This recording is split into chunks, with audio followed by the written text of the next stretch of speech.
Okay, thank you very much for that. I hope you thought about something that put a smile on your face as we move forward. Okay, thank you guys. I'm going to start out. First item on the agenda is a report on the work session.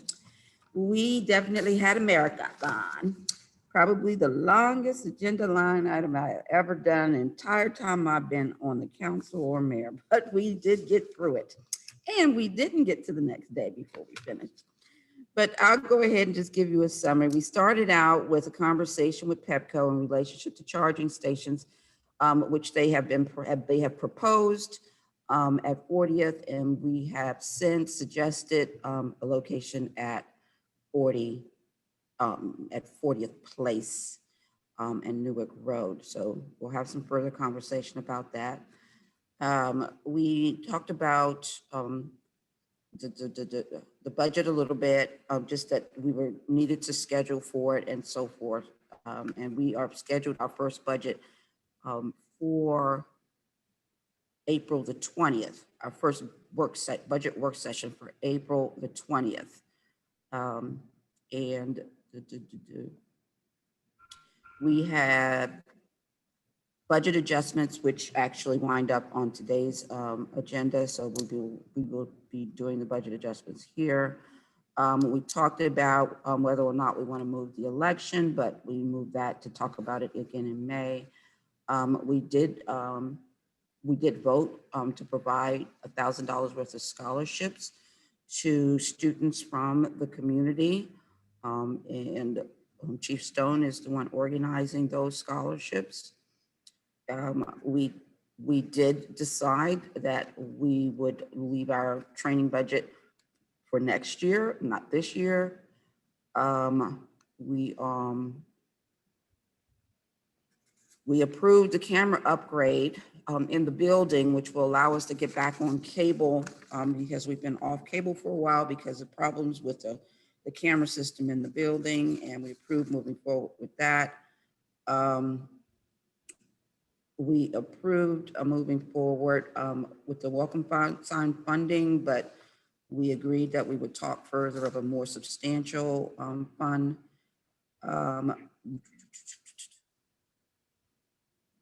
We talked about opening the building to the public, and we agreed that we would do a pilot of one event, see how people respond and how people are compliant and so forth before we make any decisions to open up any further. The ordinance process and the resolution process and the charter process were all removed from the agenda, if someone's looking at that agenda. We talked about the noise ordinance, which had gone through introduction, public hearing, comments, and so forth, but never got voted on the prior council. And so based on the timeline, that has to move forward, and we'll be bringing that forward again today. We talked about a governing member of the ATHA board, that's the Anacostia Trails Heritage Group, who are focused on historic tourism. And I am happy to say that Councilmember Bowles stepped up to the plate and has agreed to be our designee on the ATHA governing board. We were asked about a letter of support from Environmental Rights, the Climate Solutions Now Act for 2021. The act did not cross over in the State House, and therefore we have a little bit more time to take a look at it, and we'll bring that back forward in the future. We've talked about a letter that we received from Greenbelt about Meglev. For anybody who hasn't heard of it, Meglev is a super speed train that is supposed to come through the area and get you to Baltimore in 15 minutes. And this train, if built, would be built under the town of Colmar Manor. I'm understanding 60 to 80 feet underground, under the Anacostia River, through Bladensburg, up next to the Baltimore-Washington Parkway, and come back out in Greenbelt and go overground in Greenbelt. Greenbelt has hired some attorneys in order to fight the actions involved here, and asked if we would be willing to step on to the process of paying the attorney fees that they're involved with that. We're going to have far more conversations about Megalev, and for anybody who doesn't know, that we have landfills that have been that are behind all of our homes, which is where the train would be built. And if it was to be built, I would feel that we all need to be on board with attorneys at that point, if they were going to move forward, to make sure that those landfills and any methane gas left behind is mitigated prior to that.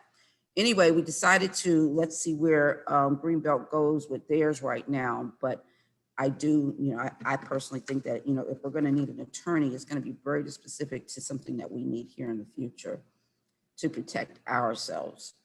Then we talked about the circuit rider program. We voted on that. This is the program that allows us to have Ms. Goodall here to help us through multiple different projects and programs and so forth. And we moved forward on that resolution so that she can be brought back on again and continue working with us in the next fiscal year.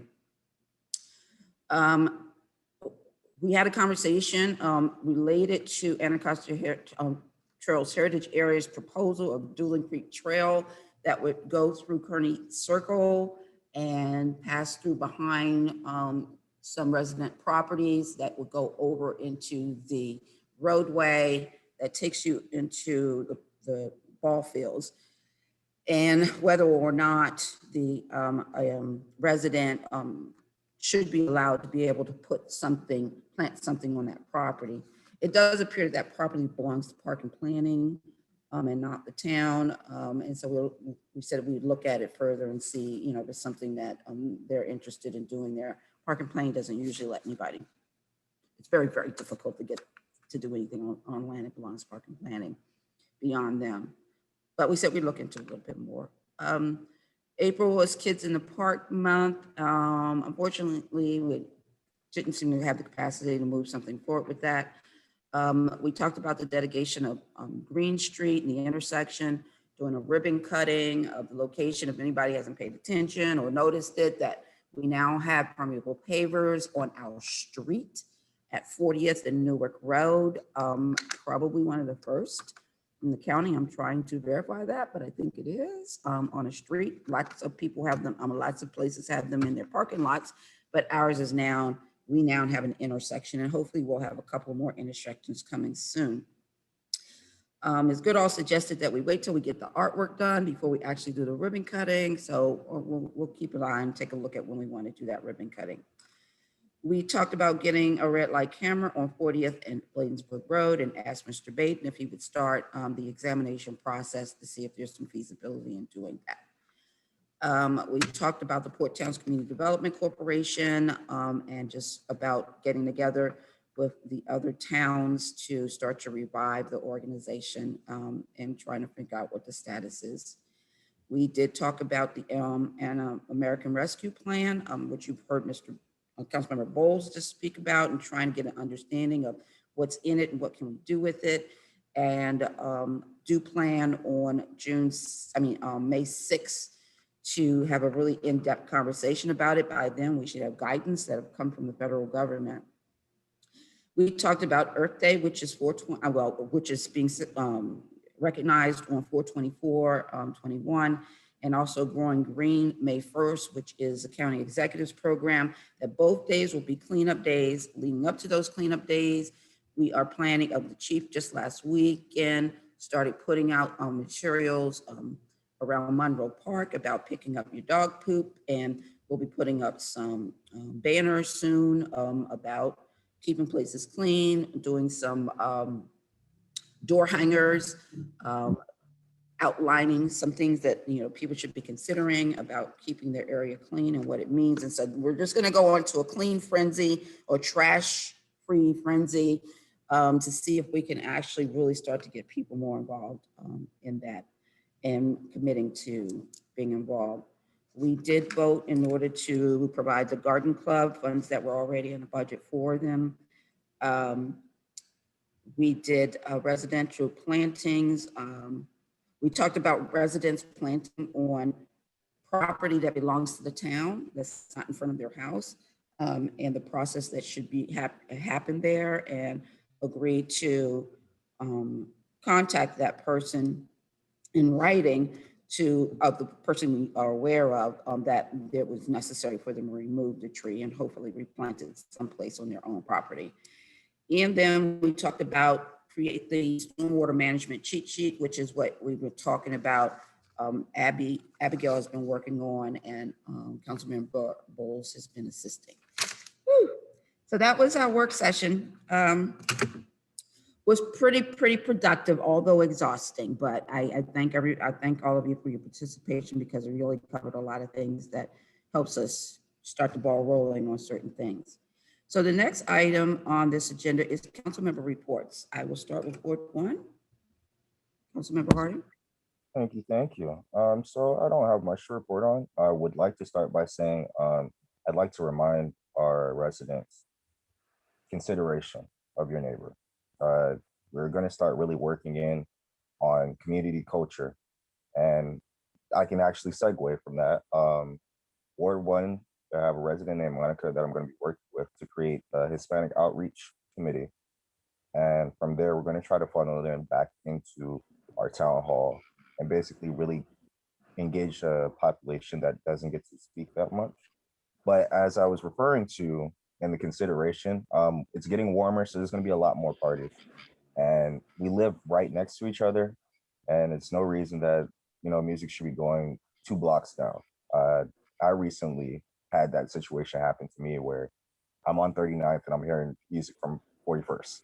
So it's like there's a give and a take, and we have to start being very mindful of each other because that's only going to cause chaos inside of where it doesn't need to be inside the community.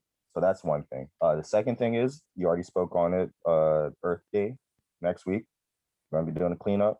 Anacostia Watershed, they're going to be doing their cleanup, and there's designated areas that they'll be having. But I want to focus more on us. Miss Blue came to me specifically and said, "Can we get a dumpster? I am tired of seeing the trash in the neighborhood." So yes, it's just a reminder that yes, we are going to be on a clean frenzy. So I just wanted to pick up on that, and that's about all for me. Gotcha. And I really love the word mindful. We should use it all the time. It's so important. People be mindful. We're not on this planet by ourselves. Think about everyone else around us. Councilmember Hobbs, Ward 2. Sorry, I'm driving at the moment, but I have my report ready. And if you can hear me okay. We can hear you. Okay, good. So to echo Mr. Councilmember Harding, I also added to my report that I would like to remind residents to be courteous to each other in terms of playing their music loud and just be mindful that their music might not be desired by other people because they may be taking a rest or a break after a long night of work. Right now, I am actually driving to pick up my husband up from work, who works these long hours. So we all have different schedules and different lifestyles. So just please be mindful. Another thing I just wanted to add regarding the beautification of the town. Well, the resident contacted me with ideas to take charge on beautifying the area that Mayor already mentioned. It turns out it does not belong to the town. All of these type of initiatives has to go through the council first, and yeah, unfortunately, I had to bring disappointing news to him, saying that he cannot and should not beautify the area on his himself. However, I would like, if it's a town territory and we are in charge of maintaining it, I would like to call on to the public works to possibly take a look at the area, see if it can be maybe cleaned or some just debris removed or beautified in other words. And 1 second, let me see what else I have. Yes, and I think that's all on my end. It's just to add to the question, Mayor mentioned that the area belonged to the Parks and Planning. So if it belongs to the Park and Planning, do we maintain it or who maintains it? That's my final question. Thank you. Right, well, okay, yeah, property that belongs to Park and Planning is their responsibility to maintain. It doesn't stop us in a situation where they've taken too long to do something, that we might come and do something ourselves, but it is their responsibility. One time we did talk about bringing in a goat. They did that in Mount Rainier, in an area that really needed to be cleared, and they just brought in the goats. They said the goats just cleans up the area in a heartbeat, just goes in and just cleans it all up. So I don't know why we didn't move forward on it, because I thought it was an interesting thing, and it was about that same location that you're talking Right. about. So we'll bring that And back up what's, and I'm sorry, what's that you said, to bring what, a goat? A what? again. A goat. A goat. Goat. Yes, goats can clear property like nobody else, and they do it happily. Oh, it's so You very should go funny. look it up, like Google it. It's for real. Google it. It's an interesting measure of, okay. So yeah, so again, I did respond to the resident, he cannot do it, so we cannot do it, so who can do it? Like, how Oh, often does well, parking we'll planning? just, yeah, Mike, Public Works Supervisor will reach out. He's got people he reaches out to in parking planning when we have Okay, circumstances, in particular, we always have the flooding that happens at the staircase at Lawrence Street, and we always have to like stay on top of them to come in and deal with that flooding there. So we'll just have him reach out to them and see if they can get it okay, cleared. great. Okay, thank you.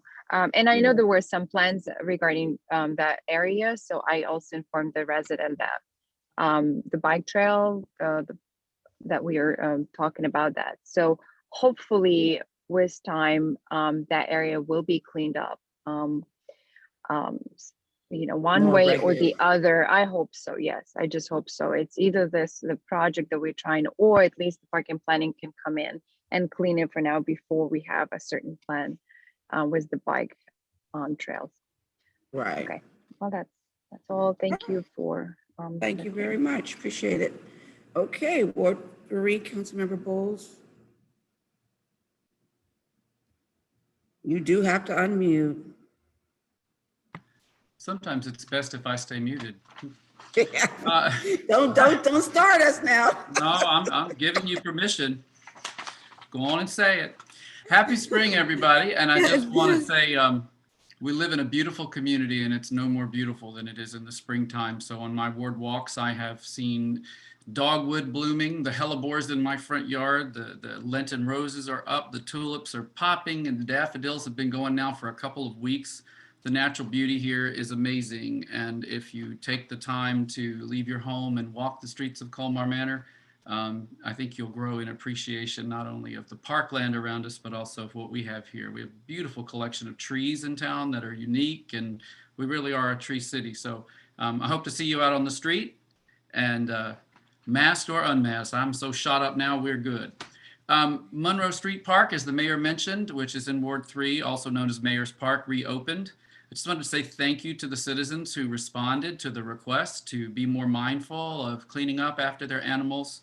One of our issues is that people are releasing animals from their home and letting the animal do their business whenever and wherever they feel, and then calling the animal back in. And just a reminder, not to be punitive, but be thankful, be thinking about your neighbor. In Prince George's County, it is against the law in a municipality for a dog to be off leash and for that leash to be any longer than 6 feet.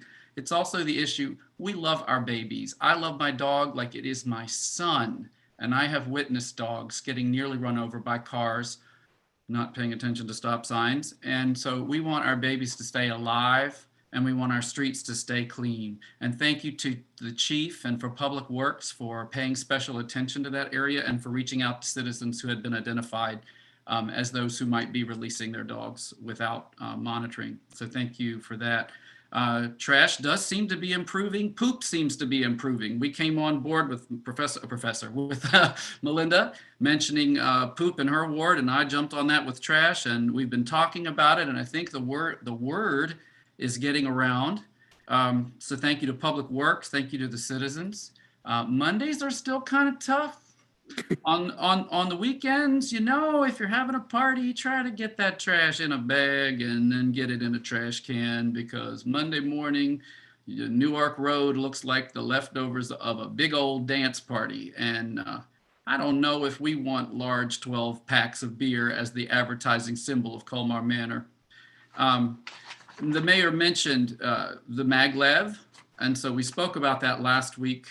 And I wanted to point out that a citizen in my ward reached out with great passion about this. We do have a landfill here, and we have some other potential issues, which I'm looking into more deeply, and I've been reaching out. And so today I did hear from Councilwoman Ivy, from her assistant, Monica, and Monica said that Councilwoman Ivy has taken a very consistent position that the maglev project is not good public policy and not a wise expenditure of public funds. And for us here in Colmar Manor, it is potentially a severe or a significant health issue. Anacostia Watershed Society made me aware of a recent study, which I reached out to Council Member Harding about, since he's our kind of liaison, and he's reaching out to them, and we'll get back to you more on that. And with the help of Councilwoman Ivy and with Susan McCutcheon, I'm working on, at the mayor's behest, a statement that I'm hopeful that the mayor and council will consider adopting. But as a citizen of Colmar Manor, I highly recommend that you make yourself aware. And one of the websites that Councilwoman Ivy suggested you look at is M as in Mary, C as in car, R as in Richard, T as in Tom, -action.org/. There's a great deal of information there. Councilwoman Glaros is also firmly opposed, as are most of our communities. And this is not only an environmental issue, it also is a social justice issue, because they do seem to be routing this through lower income and lesser served communities, and one has to ask why. So thank you all for becoming as educated about that as possible. And April and May are serious times to be looking at this. They're asking for an extension for public comment. So thank you for that. The speeding issue around Colmar Manor is becoming dire. We've had a number of major accidents in my ward. Last week, we had a severe accident, a car overturned. Thankfully, no one died. Everyone came out alive. And we're grateful for that. But please, please, please, please, please, we are a small community and we have a large number of children. Any life matters, of course, but our children, it keeps you up at night. And on that front, I'd like to say a special word of thanks to a couple of my citizens in Ward 3 who put together a petition to ask for speed humps. That was Alicia Baptiste and Jason Kearns, who spoke out specifically to me and brought up several other issues, which frankly, I had seen and forgotten about. So the speeding, I certainly had not. So it looks as if Public Works will be installing some temporary rubber speed humps along 41st Avenue. And we're going to see how that goes. And hopefully we can transition that into a more permanent solution. Hyattsville recently released a transportation study of their city. And I certainly think it would be worthwhile for us to look into such a thing, because not every intersection has the same resolution or need, but we'll keep talking about that as we go forward into our budget. And a special thanks for the evening last week when we had our accident. Colmar Manor Police were extremely responsive. The mayor came down, Councilmember Hobbs was here. So thanks to all for that quick response. It really felt like the town was a family and we came together at a difficult time, and Officer Merritt was fantastic. Neighborhood Watch, Miss Blue, are you on? I don't see Miss Blue anymore. So Miss Blue is our citizen coordinator for Neighborhood Watch. She's still here. I see her. Is she? I see her name. Oh, I see a phone. Miss Blue, are you there? All right. Well, she texted and said, if I can't connect, please speak for me. And the chief may respond, may speak on this as well. But our next Neighborhood Watch meeting is April 29th, Thursday at 7 p.m. Our topic is going to be speeding. To echo the other council, loud music and loud vehicles are becoming an epidemic in Colmar Manor. As we head to nicer weather, just be mindful, as the other council has said, that what is pleasurable to you may not be pleasurable to someone else. And the party that you have that keeps your neighbor up until 4, that might be the surgeon you need to save your life tomorrow in an emergency. So be mindful. You don't know who's living next to you. You don't know what effect you're having on them. And what's pleasurable to one can indeed not be to another. Our houses are on top of each other. So let's be thoughtful.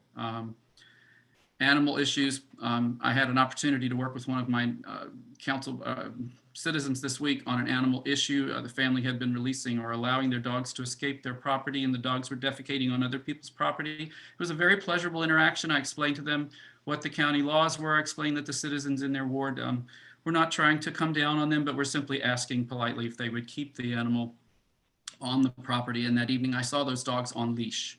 So a lot of this is just information. My dog and I were attacked by a dog in Ward 2 the other day. It was quite frightening and quite traumatizing. Family had the dog on the street off lead. The dog wanted my dog's life, and it came for us. And this is the 3rd time that this has happened to us as we walk around Colmar Manor. So again, the kindest dog in the world, the dog you love with all your heart, may take a dislike to another dog, and you've just got to keep your dogs under control. It was deeply disturbing. So I'm doing my best to try to gather. I've been reaching out to animal control.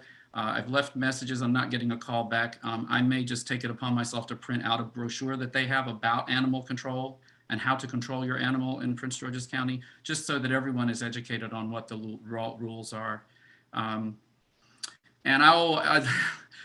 first off, finally, I came home yesterday, and this was on my porch. I don't know if the other council members have received theirs. I'm sure you have, but it was an official certificate, a citation for becoming a council member in Ward 3, dropped off by Delegate Fennell's office. And thank you so much. This is turning out to be one of the greatest honors of my life. So to have a big, beautiful piece of paper to hang on my wall. Thank you very much. And finally, last thing I'll say is, Miss Renee, we love you. We can't wait to see you again. Thank you. Thank you. Thank you for that. Yes, it's very cool to receive one of those big things with the citation on it, signed by whatever. It's a cool feeling.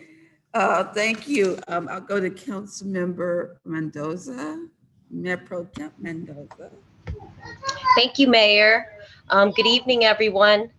My being the last ward to go up, my fellow council members pretty much cover everything, and I'm so thankful for that. But yeah, I second everybody what they said, from dogs being off the leash, because I know, Doug, that can be very scary, and the noise. Yeah, the weather is getting warmer, and yeah, just have respect for your neighbors.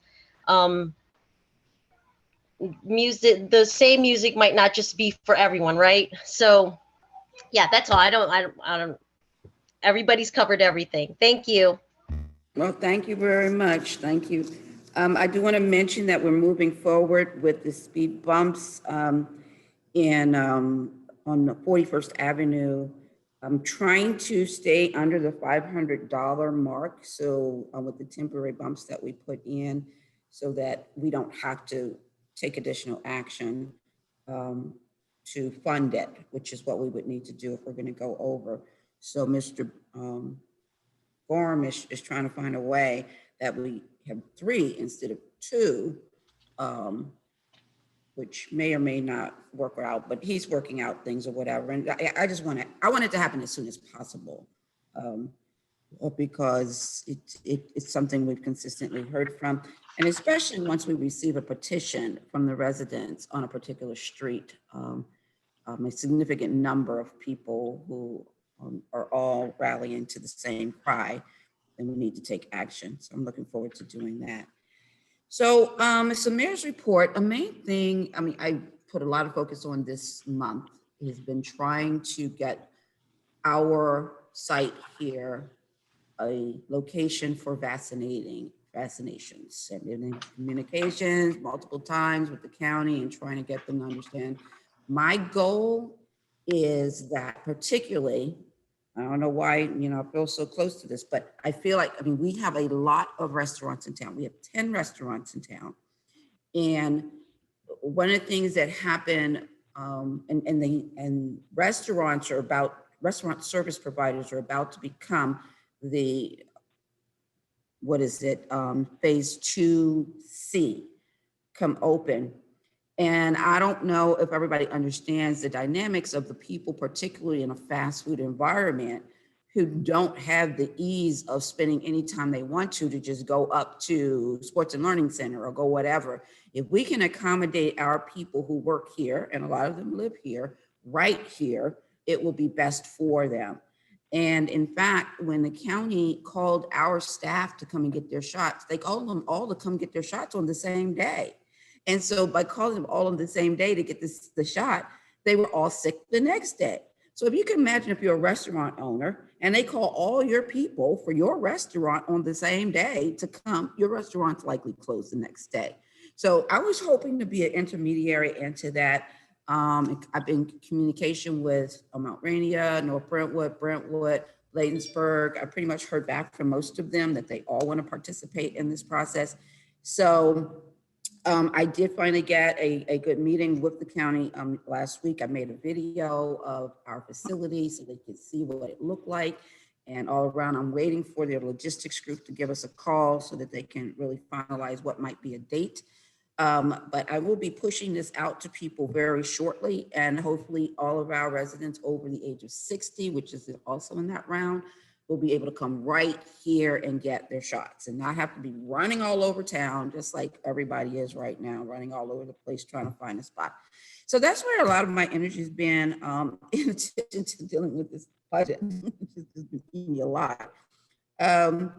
In terms of just what we've gone through with COVID and how much money we've lost, and trying to find ways to put it back together and trying to make sure we don't raise taxes. That has been quite a bit of work that I've been trying to do as well. But of course, we'll be meeting further in the budget to really narrow it down a little bit more. So that's my report. And we're going to move forward on the next item. I am going to pass the gavel to Mayor Pro Tem Mendoza. I have to take a very quick break. And Mayor Pro Tem Mendoza, if you could invite the treasurer to make his report, I appreciate it. Hi, Dan. Do you have a treasurer's report for us? Yes, I do. I'll be more than happy to present that. Let me see if I could bring it up on my screen so that those who don't have it can follow along. Can you all see that? Yes. Yes, sir. I see it. All right, let me get my picture out of the way, or your all's picture out of the way. On my side, there we go. All right, so this is the financial report for the first 9 months of the current fiscal year. Our fiscal year begins on July of one year and goes through June 30th of the following year. So this is for the first 9 months, July 2020 through March 2021. First part of the report shows the revenues for the 9 months. Largest portion of those revenues come from real property tax of $987,000 against about $1 million budget. So we've collected the majority of our taxes for the year. For real estate, it's about $12,000 outstanding. I'm not going to touch on all of the items, but I will touch on some of the major ones. Income taxes, we received additional revenue in March, bringing the total to $67,441 against $115,000 budget. Do anticipate that we will receive the additional 47,000 during this fiscal year. Red light camera violations, again, I point this out every month, well below budget. We're about 30% collected, where we should be at about 75%. Don't really see that picking up any. Look like for March, it might have ticked up just a little bit. Maybe people are starting to travel more, going into work, things like that. But no major increase there. Total revenue, 1,287,000 against a total budget of 2,556,556. That includes $872,000 in surplus funds. Moving on to the expenditure side, general government expenditures totaled $247,737 against a $417,000 budget. Largest items in here are salary costs for general government employees, legal counsel fees of $16,200, some benefits such as retirement. So, a lot of different items. You can see them listed here, but, not any major items or major changes from last month's report. Continuing on, we have payroll taxes and benefits of $69,000, senior van operations of $31,000, code enforcement costs of $30,208, public works $280,000. Some of the larger items in here include the CDBG street work project, which is the permeable pavers that the mayor talked about earlier. We paid out $92,000 of $107,000. The project is complete. So once we sign off on the final work, we will be dispersing the remainder of those funds.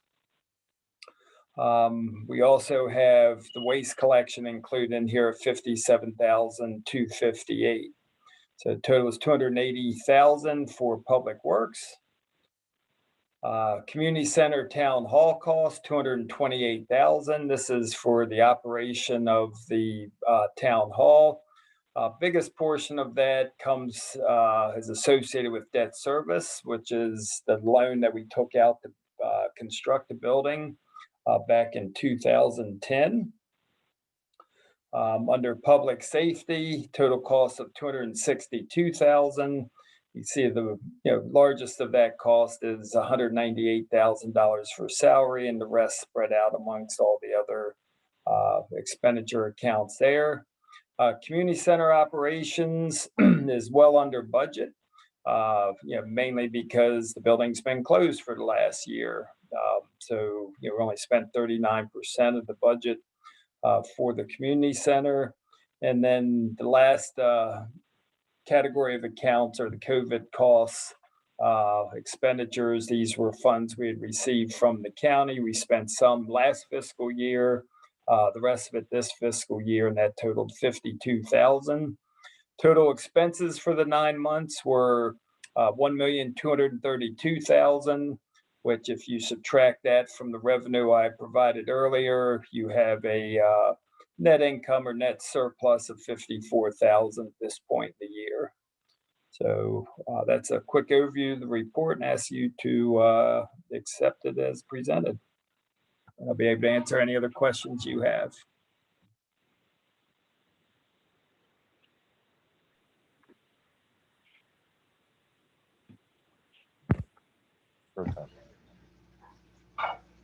I only had one question. Councilmember Ward. Sure. So where it says community center and town hall, I just questioned where it's a percent of budget on the insurance building. I just was trying to figure out why is the percentage so high? I just was wondering. That's the only question I had. No, good question. The insurance is all paid at the beginning of the year. We have our insurances through the local government insurance trust, which is a self-insurance pool. They send out those bills at the beginning of the fiscal year. So, it's usually 100% expended. Does look like the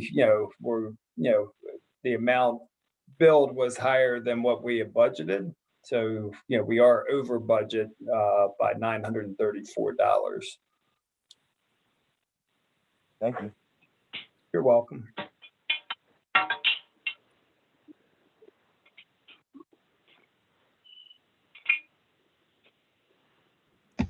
Mayor Pro Tem Wait. Mendoza, you want to call for a motion? Yes, thank you, Dan. Is there a motion to accept the treasurer's report? Councilmember Harden here. I'll make the motion to accept the report. Thank you. Do I have a second? I'll second that. Thank you, Councilmember Bowles. Is there any further discussion? No, ma'am. All right, make the motion to proceed with treasurer's report. Thank you. Need to vote on it. You got to Oh, vote. I'm sorry, vote. All right, Ward 1, Aye. Ward 2, Aye. Ward 3, Aye. Ward 4, aye. And Mayor? Aye. All right, Thank you. ayes have it. Thank Pass you. the gavel back. I'm passing it back. All right, thank you so much for that. Appreciate it. Okay, so our next item on the agenda is now our police report. All right. Good evening, everyone. And for the police report for the month of March, try to share my screen. And can you all see it on your side? Is it sharing properly? Yes, sir. All right, very good. I don't see it on the side. Okay, to go over, the report was posted on the website prior, I think distributed at least to the mayor and council members and staff. Going over page 1 lists the calls for service during the month of March. These are calls that residents call in and officer initiated, such as the traffic stops or maybe a suspicious person or two, but a majority of them are actual calls for service. There were 81 during the month of March. And as I've explained in prior months, these are how the call was received or dispatched. So it's not necessarily what was found at the end of the call. And I'll just note a couple of the calls for service on here. One, seems like we get one of these listed on here every month, and that's an attempt suicide. And in this case, as in the previous months, that's not what it turned out to be. In this particular case, it was a family disturbance, no attempt of suicide. There's a couple break-ins listed. I'll go over those in the when we look at the reports. There's a CPR combined. When any call on here that mentions combined, that's a call for service that involves fire department, and that was an unresponsive person where both the police and fire department responded, and that's addressed further in the report. About 7 or 8 calls for family disputes or domestic issues in the town during the month, and we'll talk about in the reports, there's a number of stolen vehicles in here, which is very unusual. We rarely get a stolen vehicle, but we've had 4 during the month of March. On page 2, I have all the police reports written during the month of March. We had a shoplifting on March 4th at the dollar store, and this is a case where the shoplifter had gone and the incident occurred a couple days prior, but an officer doing a routine check of the store spoke with the manager, and manager advised of an ongoing problem with a specific person who the officer knows, and they're going to obtain criminal charges against that person. He's a frequent shoplifter. We had property damage in the parking lot of Compare Foods. The vehicle was damaged. undetermined whether it was a vandalism or a minor hit and run, but it wasn't anything terribly significant. We had a stolen vehicle reported on the 10th in the 3300 block of 40th Avenue. In that case, that was at 4 in the morning, and the keys were left in the ignition, and the vehicle was left running. And also the same day at the shopping center, about 11 in the morning, we had a similar incident where a vehicle was left running and was stolen. On the 11th, we had 3 burglaries reported at the Porttown Shopping Center. 3 separate stores were broken into late at night. On the 12th, we had shoplifting reported at the CVS. In that case, the property was recovered. The person was identified and advised against returning to the store. Kind of an interesting case on the 22nd, a report of found property, 3400 block 41st Avenue. Someone purchased a used vehicle, and I guess when they're cleaning the car, they found some medical marijuana under the seat and called the police department. We did go down and recover it for destruction. Another stolen vehicle, 4300 block of Bladensburg Road. This was a trailer that was stolen overnight. It was out on the parking lot. I mentioned earlier that there was a call for a combined call for CPR. That was for an unresponsive resident in the 3600 block of 39th Avenue. And the police officers were notified, which is common in a case like that, and arrived prior to ambulance personnel. They did start CPR. Ambulance personnel continued that, but the resident did pass away. And we had another burglary at the Porttown Shopping Center and late at night on the 29th. And finally, another stolen vehicle. It's 4 during the month, 3 of which had keys. The vehicles were left running. That was in the 4300 block of Bladensburg Road. 2 traffic accidents during the month. One minor hit and run in the parking lot of the McDonald's, and the second on the 30th at 40th Avenue and Bladensburg Road. Minor damage, no injury. That's the location that the mayor spoke about earlier. We're going to look into a red light camera there. So that did involve a vehicle running a red light. For traffic enforcement, we had 21 traffic stops in the town, resulting in 29 violations. Their citations, warnings, or repair orders issued. Councilman Bowles mentioned the neighborhood watch meeting that we had on the 25th. The topic there was thefts from vehicles, and that was really talking about leaving any property of value in your car. Particularly in shopping centers, we have a lot of smash and grabs, regardless of what it is. It can be a bag with dirty tennis shoes in it, but they don't know that. They'll break the window and steal your bag of dirty tennis shoes. They also take computers and phones and that kind of stuff. Since the pandemic started, we've been assisting with food distribution.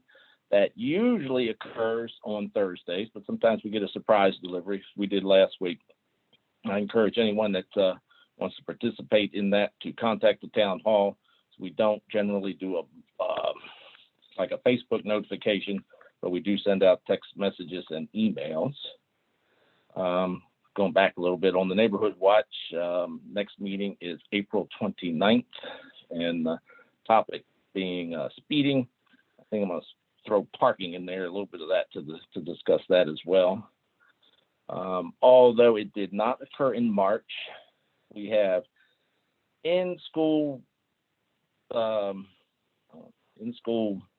learning kind of back into effect. Started last Thursday. Some of the students went. The remainder start tomorrow. We've had officers out each day for that. That starts at 7 o'clock in the morning. We've had very few students attending, at least taking the buses. I don't know how many are going in private vehicles, but those actually standing at bus stops are very few. Moving on to the code report. As was mentioned a couple times, we've had a number of complaints with the the dog waste, and we had to, because of the dog waste in the park, we had to close the Monroe Park last month. It remained closed for a couple weeks. Opened it up Saturday. Have some informational signs down there, and they seem to be very well received by the neighboring residents. And I have a feeling that those that are giving the most compliments are those that are actually are not the problem. I think I'm going to expand that and probably go door to door in the not too distant future with some information. As the mayor mentioned, we'll be doing a litter campaign as well. Mr. Wade and I, Mr. Wade's the code compliance officer, drove to town the other day and identified a number of issues that he will be attending to, particularly inoperable vehicles and trash and rubbish on properties. Most of the trash issues, honestly, can be taken care of by calling and arranging for bulk pickup, and they come and pick it up. So we're going to get that moving forward. And on the last page is some of the code enforcement activity during the month. A lot of it related to trash and trash blown around and tops not being on. And I had a resident visit. They got a notice about their trash not being set out properly. I thought they were being targeted, but I assure you that there's a whole lot of notices going out and no individual is being targeted. I think that's all the information I have, unless anyone has some questions.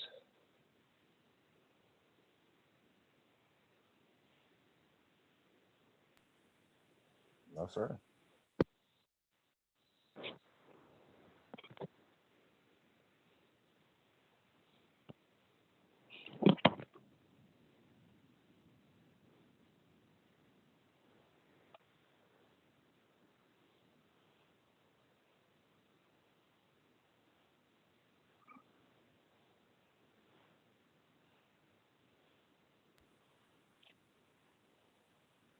Well, Chief, if there's anything that I could say, I appreciate how much this is updated on our website and that the information is never anything that I have to search for.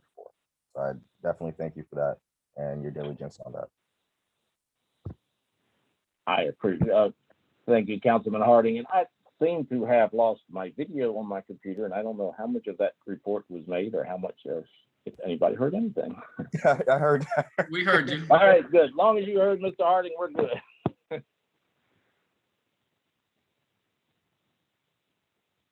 It might be both of us. I hope it isn't. No, I don't know where we're. I hear the mayor talking in the other room, but I'm not sure what happened. I'm on it. Okay.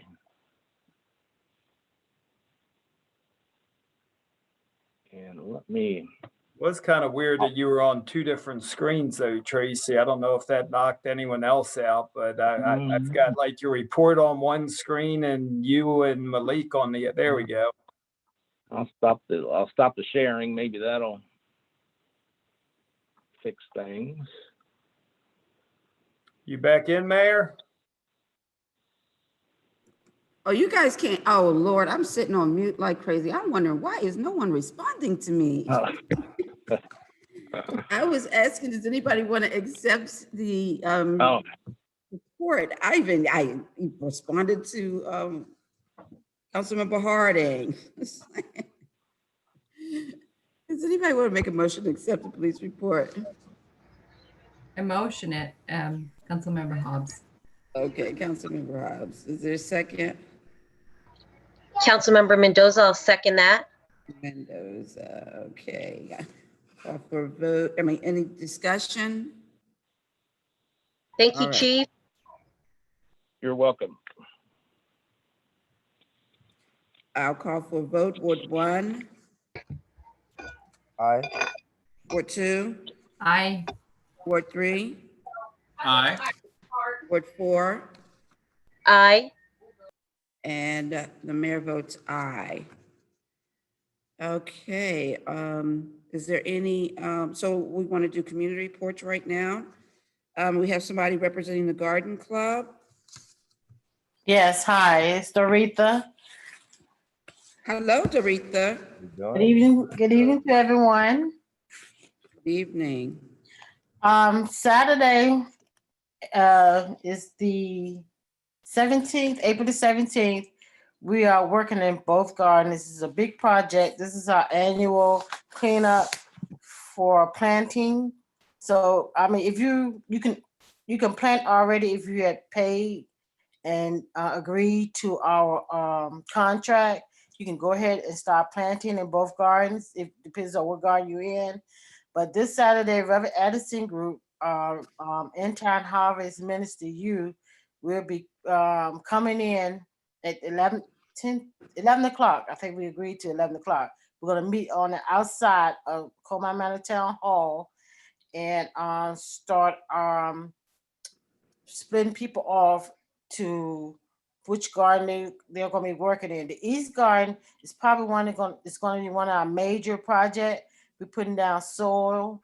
We're putting in not compost, but wooden chips, mulching. We're going to be mulching, cutting the grass, and weeding in the East Garden. The West Garden has always been our baby because there's always been issues in the West Garden, but it's coming along beautifully now.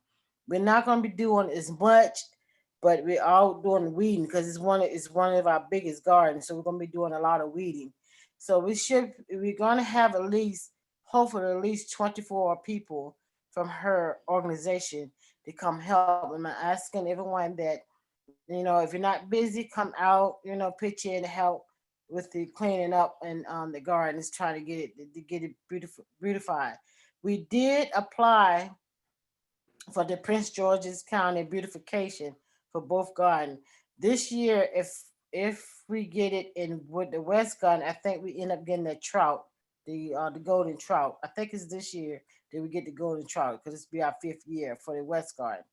And hopefully, cross your finger that we do get it because we've been working hard trying to keep the gardens together up to par. I have to say, we have had such a great input and outcome with our residents that's gone out and been working and cleaning up the garden, both gardens. They have done a marvelous job. If you go out and look, we put up a new shed in the West Garden. The West Garden is beautiful. It's coming along, except for the flooding. When it flood, we cannot work in the garden as much as we want to, but we still get out there and try to do what we can. But the weeding there has because of the flooding, the weeding is very bad. It's hard to keep the weeding up to par. We put down on the back side of the fence of the West Garden, we put down a weed blocker so that the weed wouldn't come over or look so bad like the neighbor has on the left side. If you go in the left side, the neighbor put a black tarp up along the fence, and it's called a weed blocker. So we did that on the back side, hoping that would help. We got a CBB grant from Community Forklift. They usually give us a $500 CBB grant, but this year they're asking us for specifics. So I'm assuming they're not giving us as much as they usually have. So we're coming up, I asked garden members and stuff to see what is that we need in both gardens specifically, so we can move forward to getting the grant. But then I have to ask a question on our budget. I'm not understanding our budget when it comes to the garden. Our line item is $42.99. And are we in the red? I see in parentheses we have $380. No, you should be looking at account 5083 under general government. Oh, 5083. Yep. You only spend $45 out of 2,300. Okay, we've spent more than that, so I have to I probably have to send you what we spent. I was just checking to see to be sure I was looking at the right line item. Okay, yeah. So I have to send you the invoices and all the money we spent so far on that. Yeah, $52.99 is when people pay. Quick question: is it still $20? Yes, it's $20 still. Okay, so this is where I have money too. I need to turn into Dan too. Okay. All right, yeah, Right. we'll take the money and we'll pay you some if you give us receipts. Yes, I would definitely give you the receipts and give you the money. Great. Okay. All right, and I think that's all I have to report on right now. Any questions? No, I thank you. Thank you for your service and keeping us going. So much appreciated. Are you so Anybody welcome? else have any questions for the Garden Club? Nope, just a comment. I appreciate the garden club for keeping our youth interacting. Well, not even just our youth, just keeping people interacting with their town based off the beauty of it. Uh, we we never really had that, at least for my age, you know. And so seeing it here now is something I really appreciate because it just brings us together more. It's something that we all get to share. That's great. Yeah, Thank thank you. you. I really enjoy working with the youth. Yes. Maryland University usually help us out too because of the COVID last year but they did reach out to me to see if we could um use them. Not I referred them to Mike, so I'm not sure if Mike used them or not, but I'm definitely going to reach out to them this year and see if they can come in August like they usually do and help clean up again. All right. Awesome. Thank you so much. Do we have a green team report? I'll report from on behalf of the Green Team. Green Team have not met for a year. Currently, we are forming a committee and engaging, trying to engage members and neighbors and residents into joining the Green Team and to look out for the survey soon. I would like to encourage residents to join the Green Team. All right. Well, thank you. You want to So, offer your, I have a question, Raina. This Sure. is Aretha. I Yeah, like to. I probably need to for you and I to meet because I sure. have something in mind that I want the green team to do Okay. for the town. So if you, whenever you're available, can you shoot me an email? Because I'm always home. I'm home now. Sure, So sure. I'll do that, Teresa. okay. Thank you. Okay. Thank you. Talk to you then.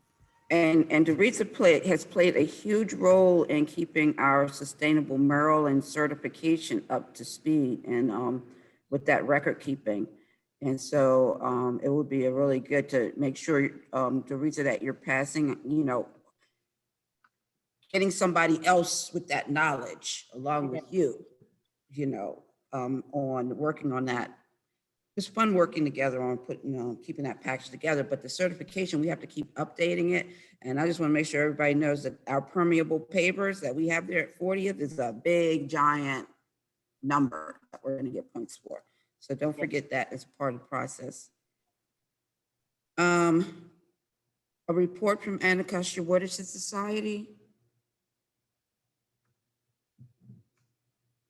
Councilmember Harding, is it mostly all about, Sorry about that. I literally got a lag inside of my system.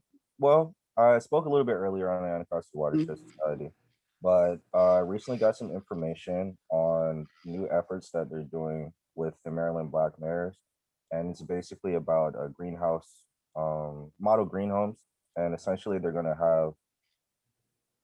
they have put out information flyers for registering for their, I guess, workshop before they actually go out and induct in certain residents from communities. But the way that it works is, and I'll give a brief kind of filler, they pick 5 members from a community, and with those 5 members, they try to give them a model green home, which means they give them sort of a small stormwater garden or help them plant a tree and just give them sort of beautification, just minor beautifications that will make the house more green and essentially, just appealing and as well as friendly, green friendly.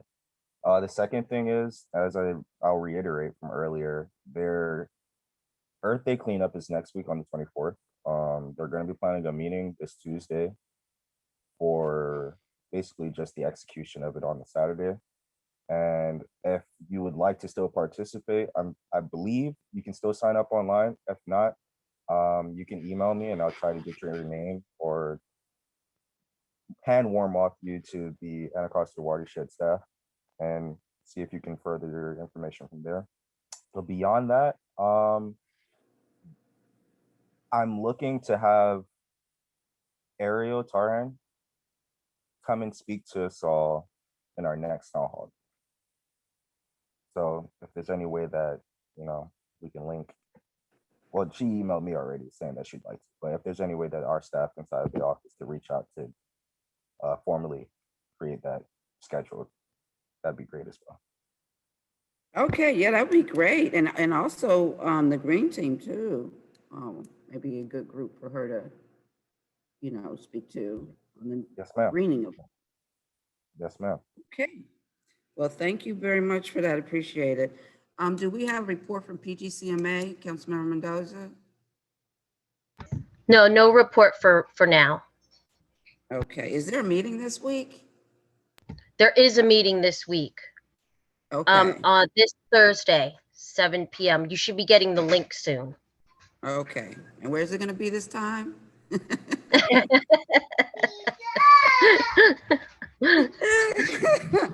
Man, I know. I miss all of the special meals. Everybody would compete with each other. You guys are missing. Everybody would compete with having the best meal for the meeting as we moved around from town to town. But all we get is the same meal. Boxes on the screen. Okay, now Councilmember Bowles, I know you've just been assigned designated for ATHA, and but I do appreciate that you did attend the last meeting. I just don't know. I just want to ask you if you wish to make any comments at all about ATHA. Not at the present time. Thank you, though, Mayor. Okay, thank you for that. And do we have a report for Neighborhood Watch? Councilmember Blue? Former council member.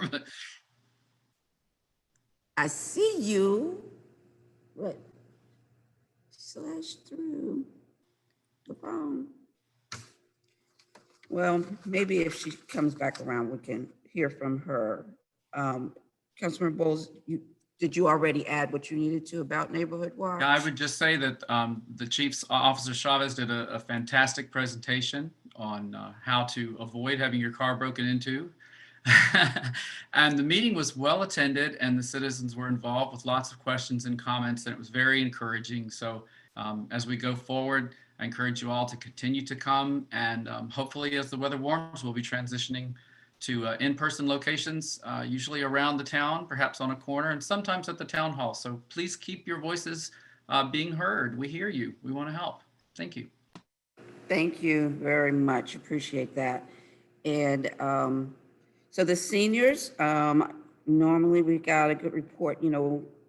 We've missed our seniors over the year. We normally have them here for several occasions, especially their every monthly bingo. But Ms. Renee had been keeping up with them, calling them, finding out where they are, what they're doing or whatever. So I want you guys to keep your eyes and ears open. Ms. Renee right now is going through some things that she's going to have to deal with, and we want to keep her in our prayers and look forward to her being able to be right back here. But I expect her to be trying to still making those calls no matter what. But the seniors, keep an eye in your neighborhood, try to know who they are. If there are any that need assistance, as the chief mentioned previously, we have traditionally taken things to them based on their needs. And so we don't want to lose step of that with a resource while we're challenged on our resource level. So if you guys keep your eyes, ears open, resident to resident, council member to resident, all just, let's make sure our seniors are taken care of. If you know of any seniors that are homebound and need a vaccination, absolutely send that information to myself and Kayla so that we can get them on the list, because they will come to their house to do their vaccination shots. But we just don't want people falling through the cracks because they don't know. And especially our Latino community who may not easily come out, and we want to make sure that they're covered as well. So that's what I would report on our seniors, and thank you all very much. So with that said, before we actually go into old new business, I'll ask any residents who might want to make some comments at this point to raise your hand, and we will hear your comments.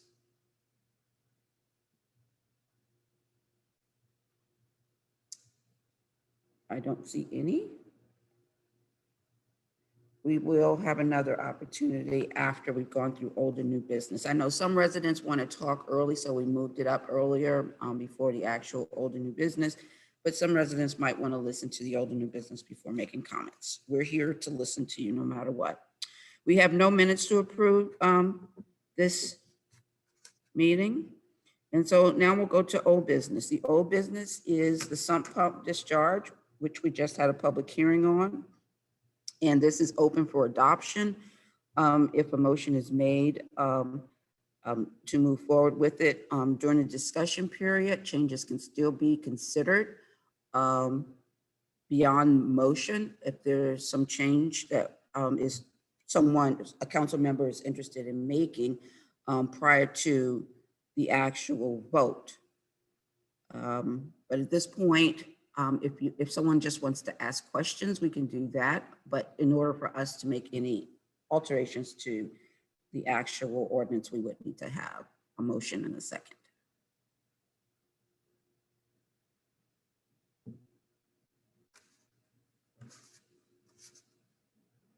Is there a motion for adopting the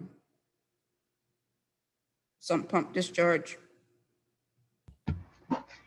This is Councilmember Mendoza. I'll make that motion stated. Is there a second? Councilmember Bowles, I'll make that second. Councilmember Bowles. Okay, discussion. So my layer of discussion for me is I would like for us to amend the time frame from 30 days to resolution from 30 days to state based on a yearly resolution determined by the mayor and council. So in other words, instead of sticking that time frame in the actual ordinance, that yearly mayor and council has a discussion and establishes what the time frame should be for resolving an infraction, depending on the type of infraction. And we do that yearly. That will give us the flexibility, knowing what circumstances are in front of us as to what kind of time frames we would need it. And it would make our ordinance more general. It would make our ordinance more open to flexibility as needed. Any thoughts? Any thoughts? Good or bad? Yes or no? Mr. Barr's hands up, Yolanda's hands up. Oh, okay. Recognize me last. I couldn't see Mr. Barr. You said recognize you last. Okay. We already had public comment, but go ahead, Miss Yolanda. I was wondering, instead of doing what you suggested, can you just include or otherwise based on a request?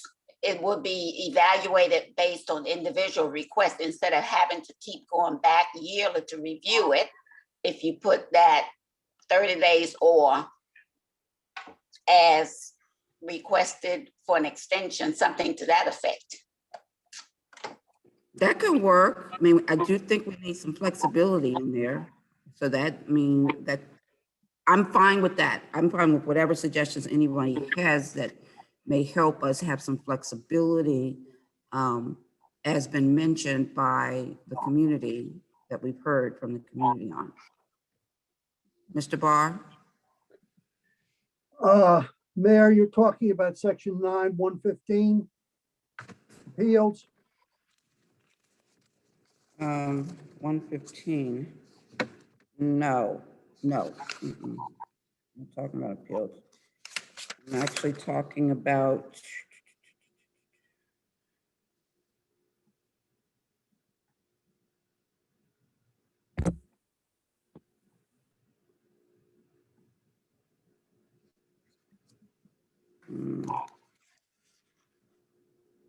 On 114.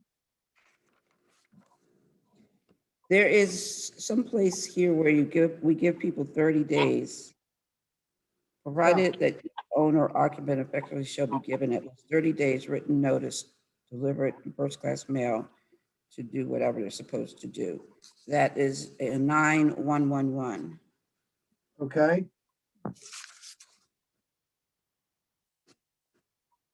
Can we add something there that says, or time frame? well, this section provides, I just want to make sure I understand. This section provides that, let me read it, provided that each owner or occupant affected shall be given at least 30 days written notice. You can give them more if you want to. That's an internal decision. I don't know that we need to amend anything to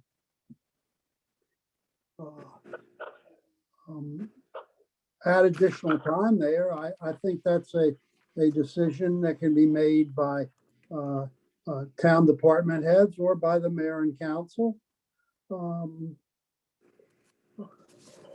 the But question I'm on the I'm table, open, I'm the open. question on the table relates to the fact that one person's circumstance may be different than another person's circumstance, and 30 days may be reasonable for one request, but may be very unreasonable for a different kind of problem. Yeah, I agree with that. And so the question is language that allows for the flexibility of the person being given the appropriate amount of time based on the circumstances. Well, it says at least 30 days written notice in section 9111. So At least, you're referring to the fact that we use the word at least, meaning that we Yes. can really make it more without, yes. Or we can simply say 30 days or more written notice and take out the at least, which might be better because it's more definite. so 30 days or more of written notice. 30 days or more written notice. And the And at would that be you based strike on, out. and would that be based on what? Management decision. Based on As a I management. understand it, this will be enforced by the code enforcement officer whose management comes from the police department, whose management comes from the mayor and council. So, Okay with that. I mean, it just opens the flexibility we need, which is part of our culture in this town, is having some flexibility to work with people.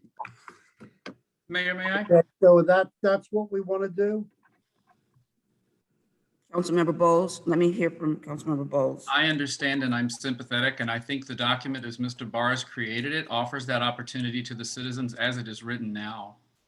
If the citizen wants to appeal for additional time, they could appeal to the council, and we're all a body of family members. We live in the town together. I also think it needs to be understood that first, there needs to be an inventory done of the homes in town, and that will take some time.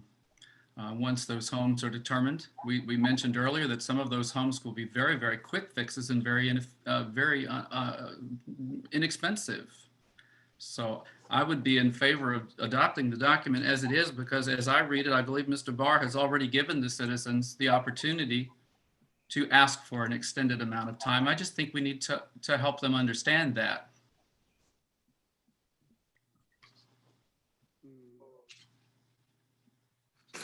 I hear you.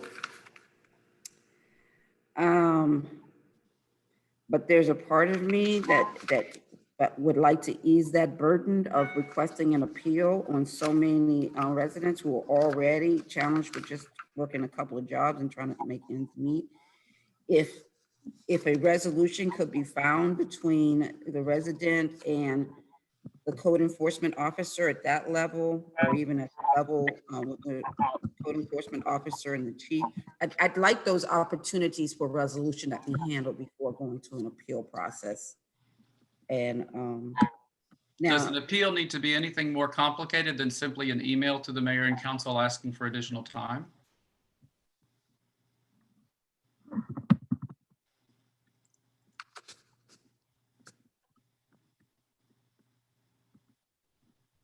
That's a question for you, John. No, So that would be sufficient, Mr. Barr? well, you can leave it with either the uh, uh, code enforcement officer, the chief of police, or yourselves. My belief is that it should go to the chief of police first and later to the council. Keeps you out of it for at least one level. And I think that's the more important thing to do. And do you feel that your document as you've created already provides for that opportunity for the citizens? Well, what I think doesn't matter. It's what everybody else thinks.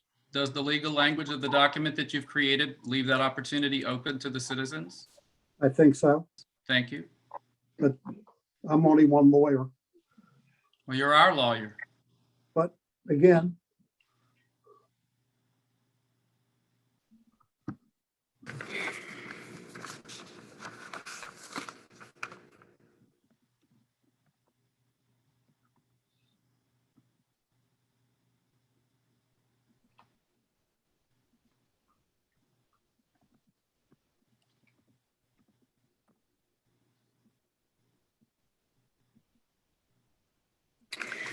The only thing I see in here that is the opening, that, could be used, but can also be abused, is under 9111, when it says given at least 30 days written notice, which gives the code enforcement officer some flexibility into how much time that they actually give the person, no less than 30 days.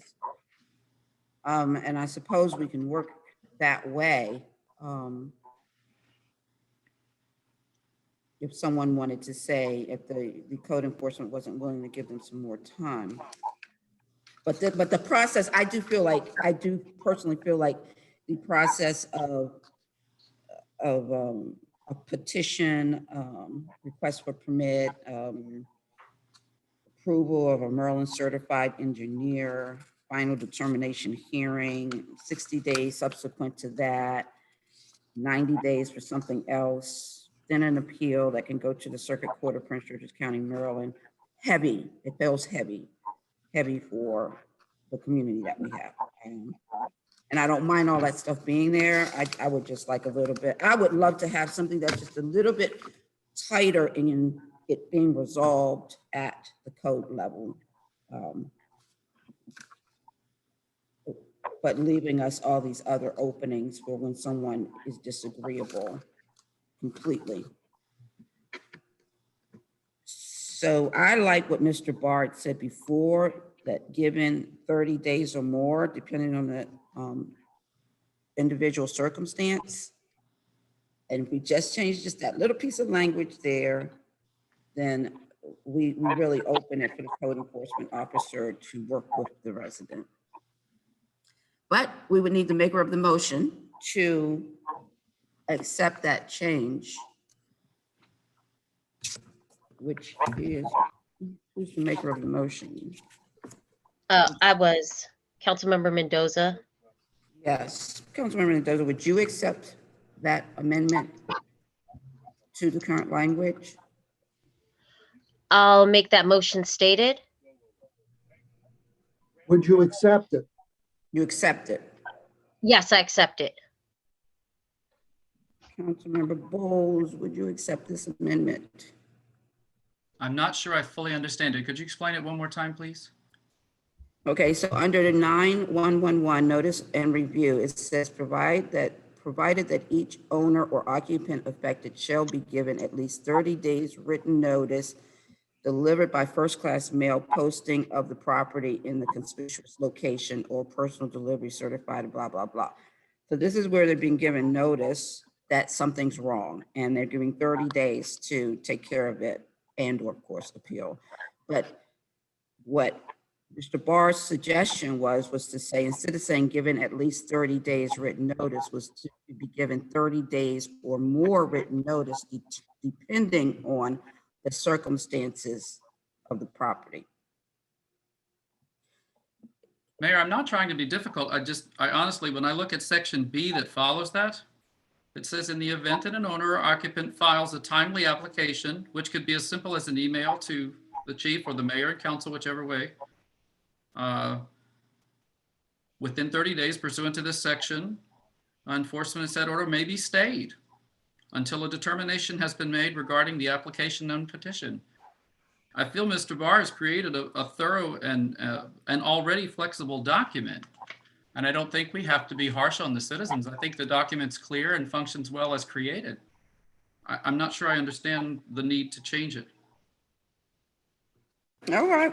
Well, if you're not accepting the second, we have a first and a second on the original, which is the document as it stands. And if there's no more discussion, I'll call for a vote. Is there a vote, Ward 1? Aye. Ward 2? Aye. Ward 3? Aye. Ward 4? Aye. Mayor votes aye. Okay, well, thank you guys very much. We've now adopted that motion and we can start moving forward. Look forward to getting the educational pieces out there to people so that they can start to learn what's in it. And maybe what I want to do, Mr. Councilmember Bowles, is in that maybe as we put out educational material, that we make it clear in our materials that people do have that option to petition anything that comes to them. Mayor, I couldn't agree with you more. And I think one of Okay. the important things to say is that this is not meant to be a punitive action. It's meant to be an assisting action and to help for the safety and health of our community. That what we are trying to do is bring our community into line for safety and health of all of its citizens, not to bring down anything particularly difficult on any one citizen or group of citizens. And I think, I don't know if Ms. Goodall has anything to say on this, but I would certainly, if we have not done it already, it sounds like the chief mentioned that he has already estimated that there are about 30% of our properties. Has there been a formal assessment or a formal inventory done, chief? Or is that yet to be done? Yet to be done. That's that's a rough estimate driving around, and actually you got to make several different trips because it's kind of unless it's just rained, it's hard to tell which property has downspouts that lead across the sidewalks and stuff. So an educated guess was 30%. I got you. So right now, the first step would be to do an inventory, an assessment, and then review those with Ms. Goodall's help, perhaps. And the ordinance doesn't have to be actionable until we choose to make it actionable. We don't have to go on to somebody's property and suggest anything until we've done that inventory. So this introduces the idea to the town and allows them to digest it and for us to take our time to find these properties and to help them to come into compliance, not to punish them. Thank you. Right. Well, thank you very much. Thank you for that. And the thing is that a lot of people are not aware, generally our ordinances don't in any way provide for warnings, but that's what we always do before any citation is to give people warnings. Except for now, we've given enough warnings about putting plastic in the recycling. So we can't give warnings on that and on bulk trash anymore. We just have to give citations. But yeah, generally, you find a way to work with them before it actually becomes a citation. So thank you guys. I mean, so great to move forward on that. So the next item on the agenda is actually introducing our sound ordinance. So for anybody who's been around for a while, you'll know that we introduced the sound ordinance approximately a year ago or so. And then we spent a good deal of time in working with it and working with a group of residents on it. And then also taking it to public hearing. And we had a really good group of people at public hearing, which was actually while we were on Zoom when we had the public hearing, and we had lots of good comments and feedback. Inevitably, the mayor and council at the time did not vote finally on it. There were changes that were requested by the mayor and council, and the mayor and council opted to have those changes implemented in the paperwork prior to a vote, trying to avoid voting without it literally getting in there. And so no vote was taken. Subsequently, we had an election and we got a new council, and therefore there has never been a vote taken to adopt this. The actual initial introduction of this ordinance is dead. And so if we want to move forward with our sound ordinance, and I highly suggest that we do get this done as the summer is coming in, and already several of you council members have already mentioned issues about loud noise and music coming through the summer. So I recommend highly that we introduce the ordinance. You all, everybody has seen it because most of you all have participated as it was being built last year. There's nothing new to it, no changes other than what was last noted is seen in the last meeting after the public hearing. So if there's anyone here who wants to make a motion to introduce this ordinance, we would then have a public hearing held again on May 11th for any further discussion from council members. I will accept a motion.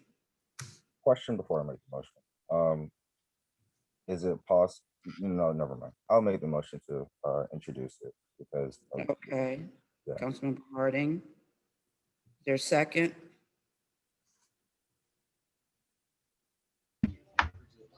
Councilmember Mendoza, I'll second that. Councilmember Mendoza. Okay, discussion.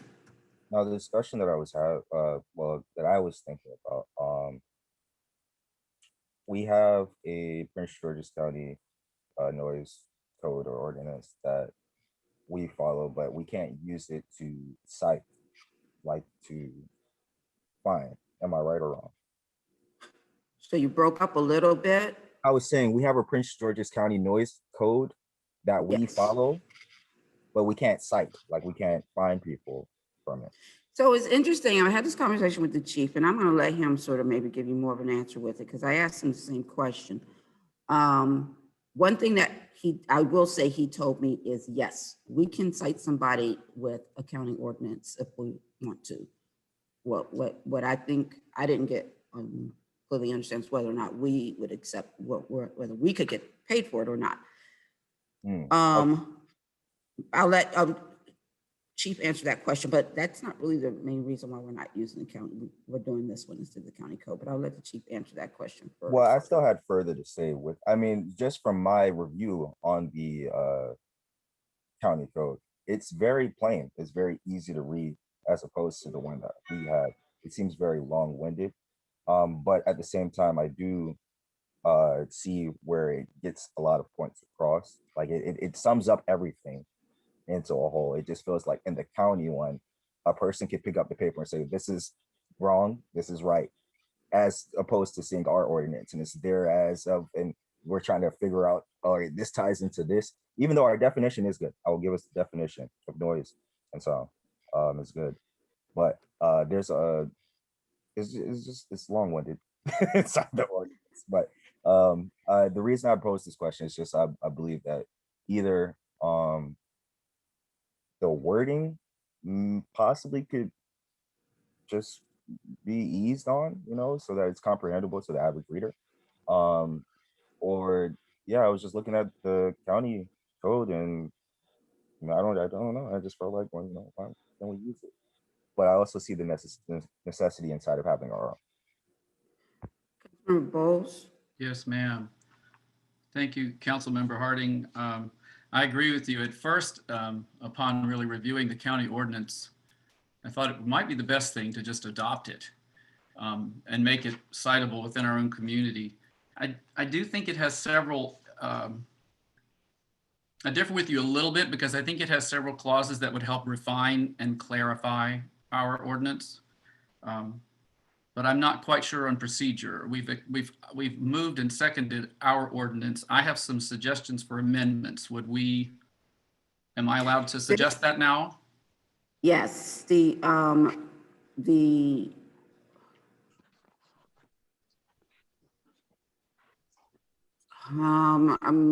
trying to get a moment in my head. Mr. Barr. Mayor and council members, we're in the process now, or you're in the process now, actually, of introducing a bill uh, that an ordinance, proposed ordinance in draft form. This is a draft.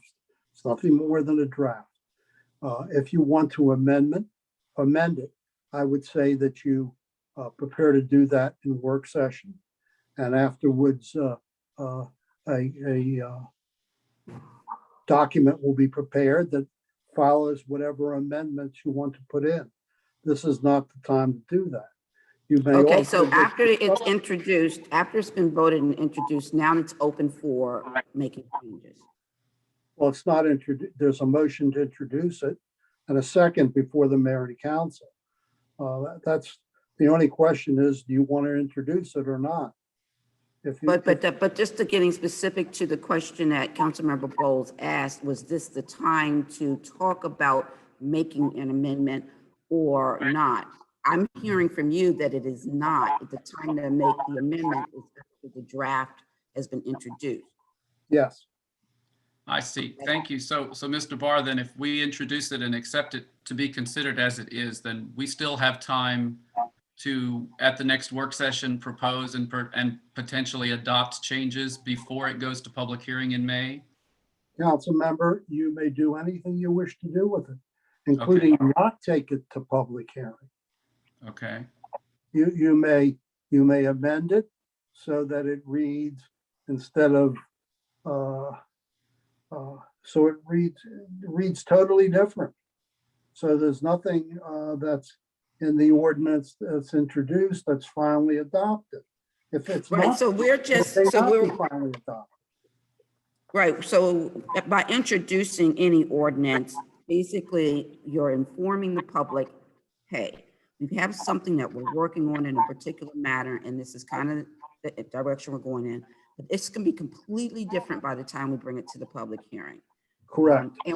And we can submit changes we've made, which I suggest we do, along the way before we even get to the public hearing, to be as transparent as possible. Mayor, you hit the head of the nail. Okay, and so guys, I would just say my own personal part of this discussion is that so we have several people involved in this, and so many parts of why it seems complex has to do with us trying to solve certain conversational issues as we went through the process of putting this together. I don't like overcoming things either, but the big problem with the county code, I mean, the big problem with the county code is what, if I remember correctly, is that it's 50 feet sound ordinance, which is what makes it so simple. It's is been that someone- refined again. Unfortunately, Mayor, they've It refined has it. been, Right, and this is an issue that's a nationwide issue, and I'm sure you all have heard that the communities all over the United States are talking about this. And when we first came before you, and again, Mayor, thank you so much for including the citizens in those discussions last year.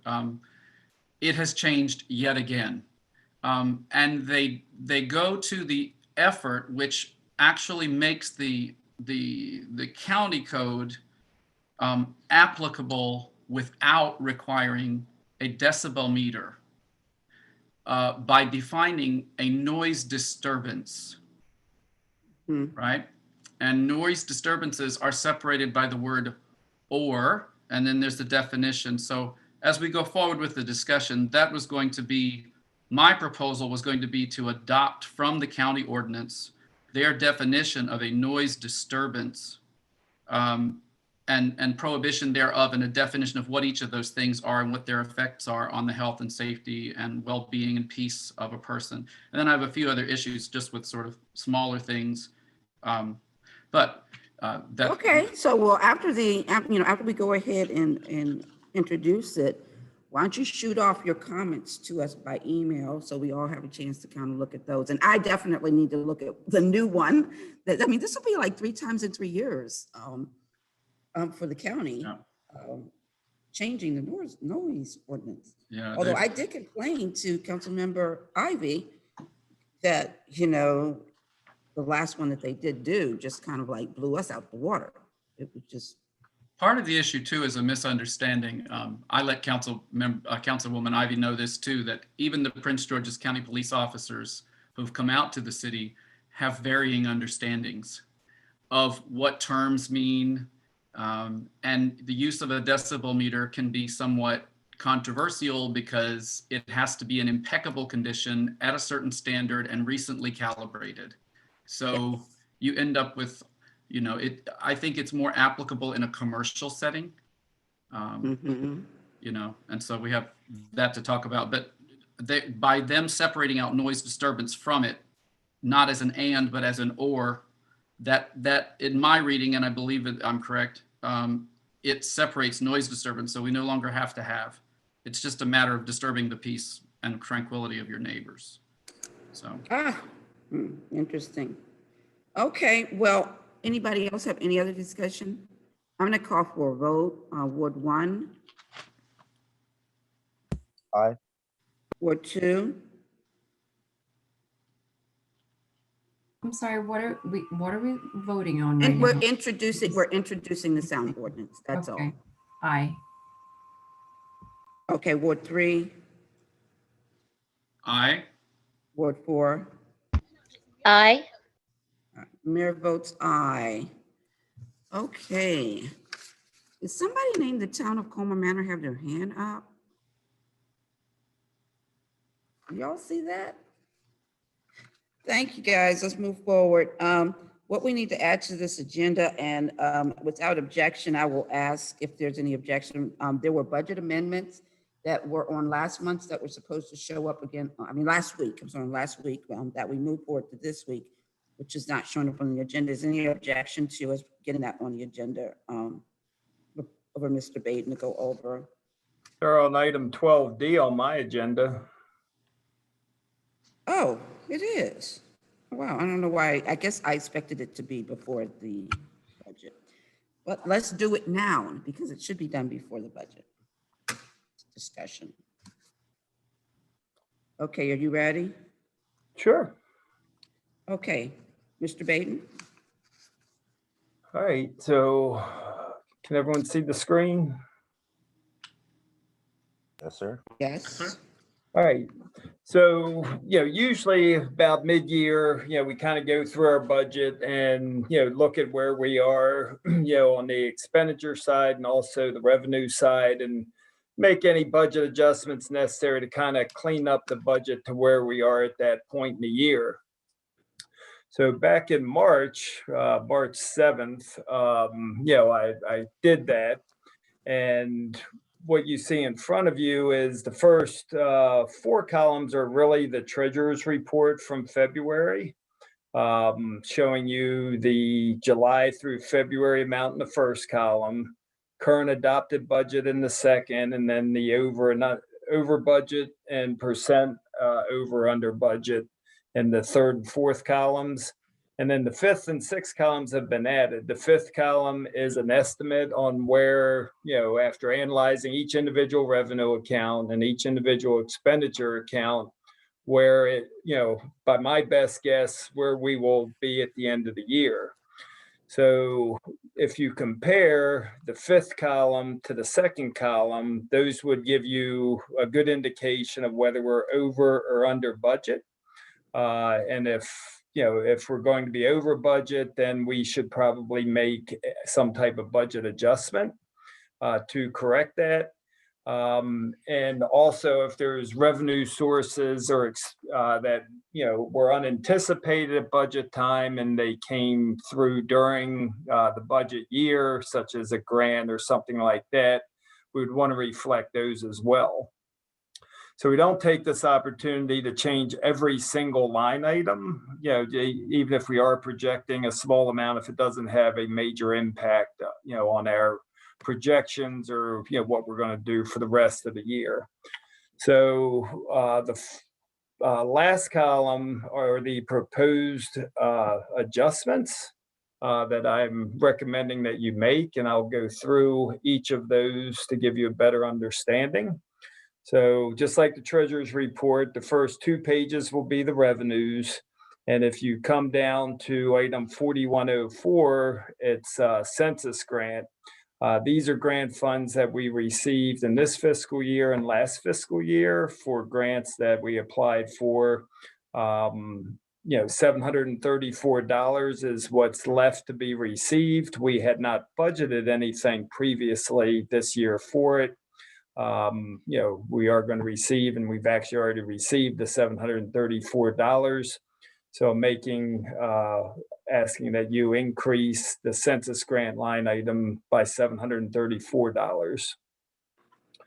Under 4108 COVID, you could see that through February, we received $87,397. These were the COVID funds that the county granted to us when we adopted the budget. You can see that we did not have anything in that column. It came about after the adoption of the budget. We've received those funds and we've actually expended those funds during the year. So we're looking to increase the revenue to $87,397 to reflect that as a revenue source. So those are the major changes on the revenue side. Like I said, there's other items that may be more or less than what we expected, but overall, it's not going to have a major impact on what was budgeted. The only other item that is included on the revenue side is the fund balance. So fund balance is the amount of money that the town has accumulated over the years when we expend less money than we bring in. And according to our charter, the reserve becomes a revenue for the subsequent year and can be used to fund any expenditures. So we include that on the revenue side. As you can expect, the budget is, we're starting the budget tonight. We'll adopt it before the end of the year. So we don't really know what the figure is going to be, but we use our best estimate as to where we will end up. So when we adopted the budget last year, we projected that we would have an $872,937 surplus at the end of the year, when in actuality, we had a $921,170 fund balance. So in order to bring this 872 up to the 921,170, we need to increase it by 48,233. So if you add the 48,233 with these other two adjustments, we're going to be adjusting the revenue side by 136,364. So those are the three adjustments on the revenue side. And then conversely, we do the same thing on the expenditure side. So, again, the columns are the same, and we're comparing the fifth column to the second. Are there any major expenses that we need to increase? Where are we getting the monies from to do that? So first item is, again, the census grant. We got the grant funds in fiscal year 19 and 20. We didn't really expend it all, 20 and 21, but we didn't really expend it until this year, the majority of it. So we didn't budget anything for the census. We're projecting, be the 4,900, round this up. So we need $4,900 allocated to the census line item to, show that that's an authorized expenditure. Under legal counsel, we budgeted 18,000. Projection currently is 20,700. So this should actually be $2,700 here. I got is 2,070. And that additional amount was due to representation by our town council for a case that was outside of his retainer. So Mr. Barr receives $1,500 a month as a retainer. That's for his normal representation, attendance at council meetings, ordinances, those types of things. If there's a court case or someone brings suit against the town, that is outside of the retainer, and he could charge his hourly rates, which he usually discounts for us. And during the year, we wound up a case that started many years ago and has cost the town quite a bit of money, but it's finally come to a resolution. And there's an additional $2,700, that needs to be allocated for that purpose in order to continue paying Mr. Barr for his fees for the balance of the year.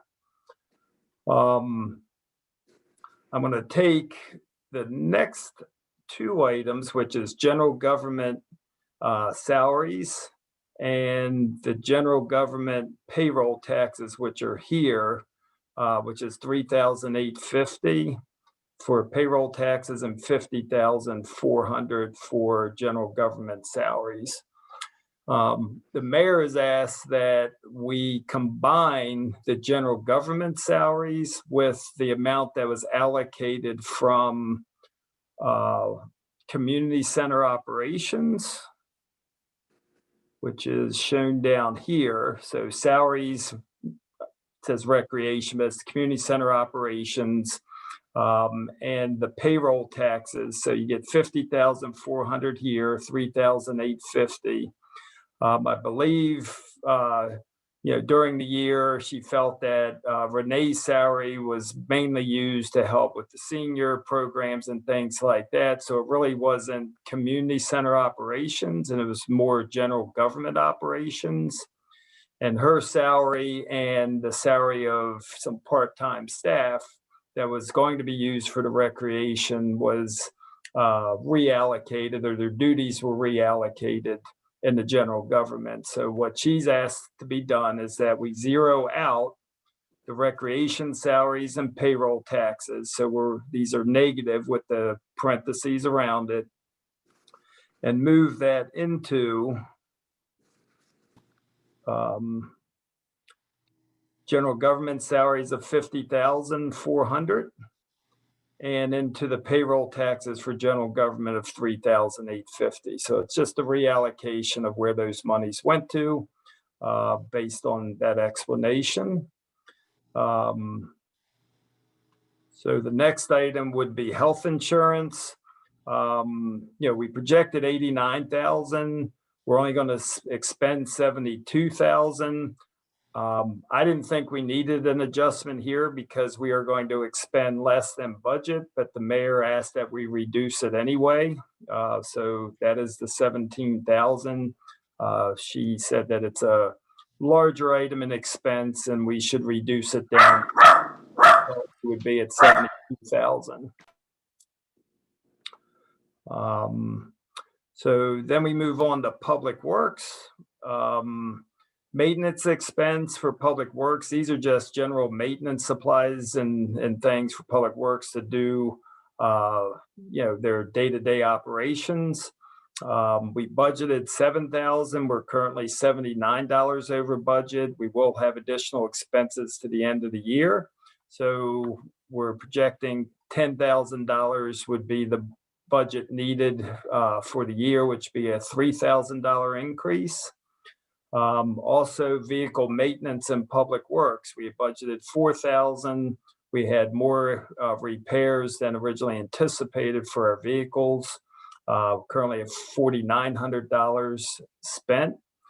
So we're increasing that $3,000 to get through the end of the year. And then under waste collection, we budgeted $82,000. The $82,000 is mainly for the regular trash recycling, that is done, yard waste that's done through Bates. With the flooding and things that happen in town, as you know, we obtained additional roll-off containers in order for the residents to dispose of their damaged things. And that cost us about $2,500. And then the mayor is also anticipating offering that again as we move into the spring and allow residents to, dispose of additional items. So, that would be a total of $5,000, $2,500 already spent, and $2,500 to be spent. Next item is the insurance building. Councilmember Harding pointed this out earlier. we've spent $9,934 against a $9,000 budget. We're billed at the beginning of the year for the insurance. You don't really know what it is at budget time. We do our best guess. Obviously, this came in higher than what we had budgeted for. So we're asking for a $935 adjustment to that line item to cover the $935 shortfall. And then within Public Works itself, the chief has requested additional monies under vehicle maintenance. He's got some vehicles that need some work, can't wait to the new fiscal year. This amount has already been expended. The February report doesn't reflect it, but the current report is close to the budget.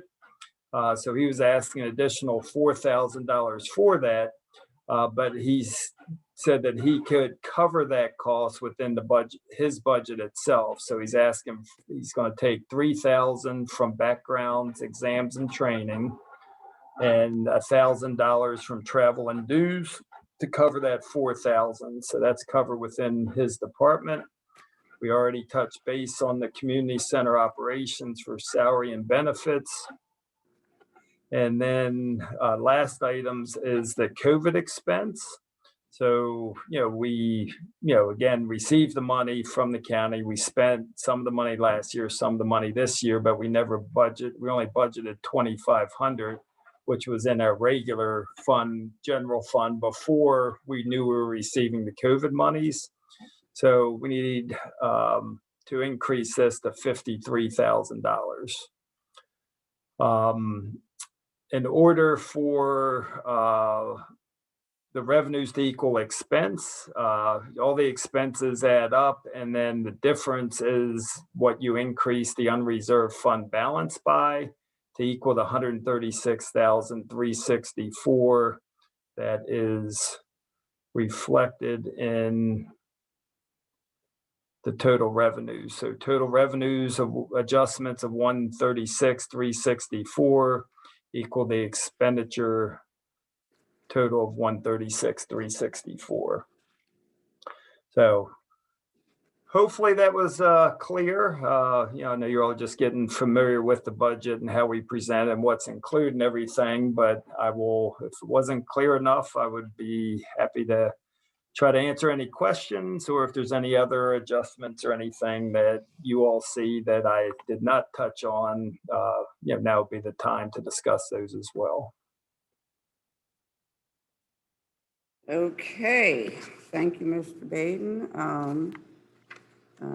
Understood.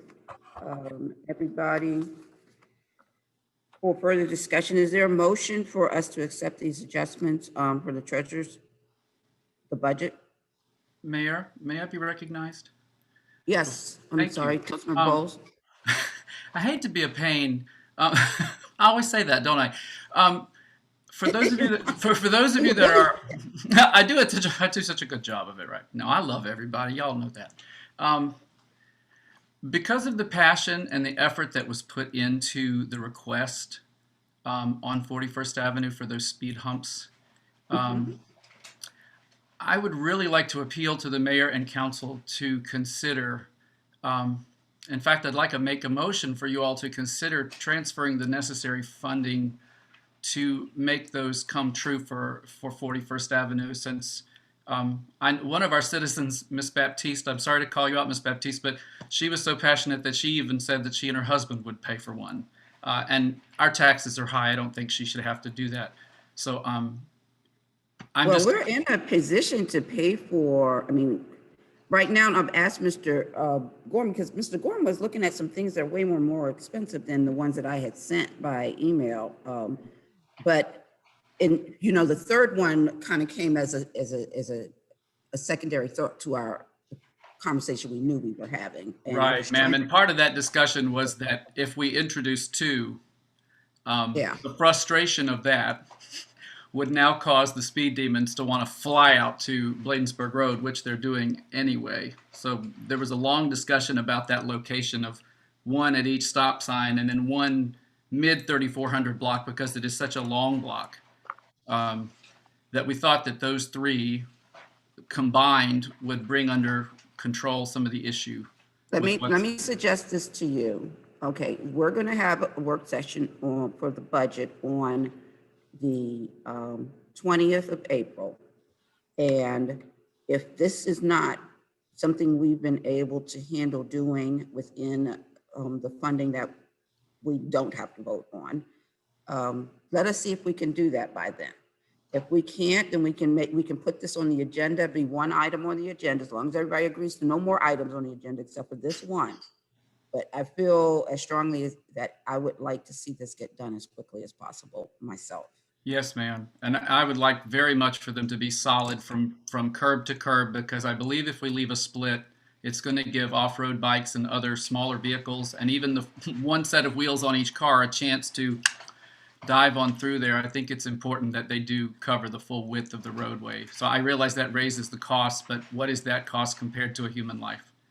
So, Well, no, I mean, well, never cost compared to human life. But let's just see, he wasn't looking at the stuff that I was showing him, so if he can find the ones that come in the like the 12-foot size where they can go across, it can make a difference.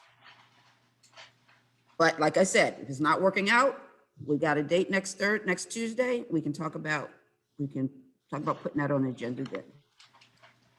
Fair enough? we can talk about it next week? Yep. Okay, thank you. Yep, absolutely. Thank you for that. In the meantime, do we have a motion for these adjustments that Mr. Baton has put for us? Councilmember Harding? Councilman Horner will make a motion to approve. Excellent. Councilmember Harding, second? This is Councilmember Mendoza. I'll second that.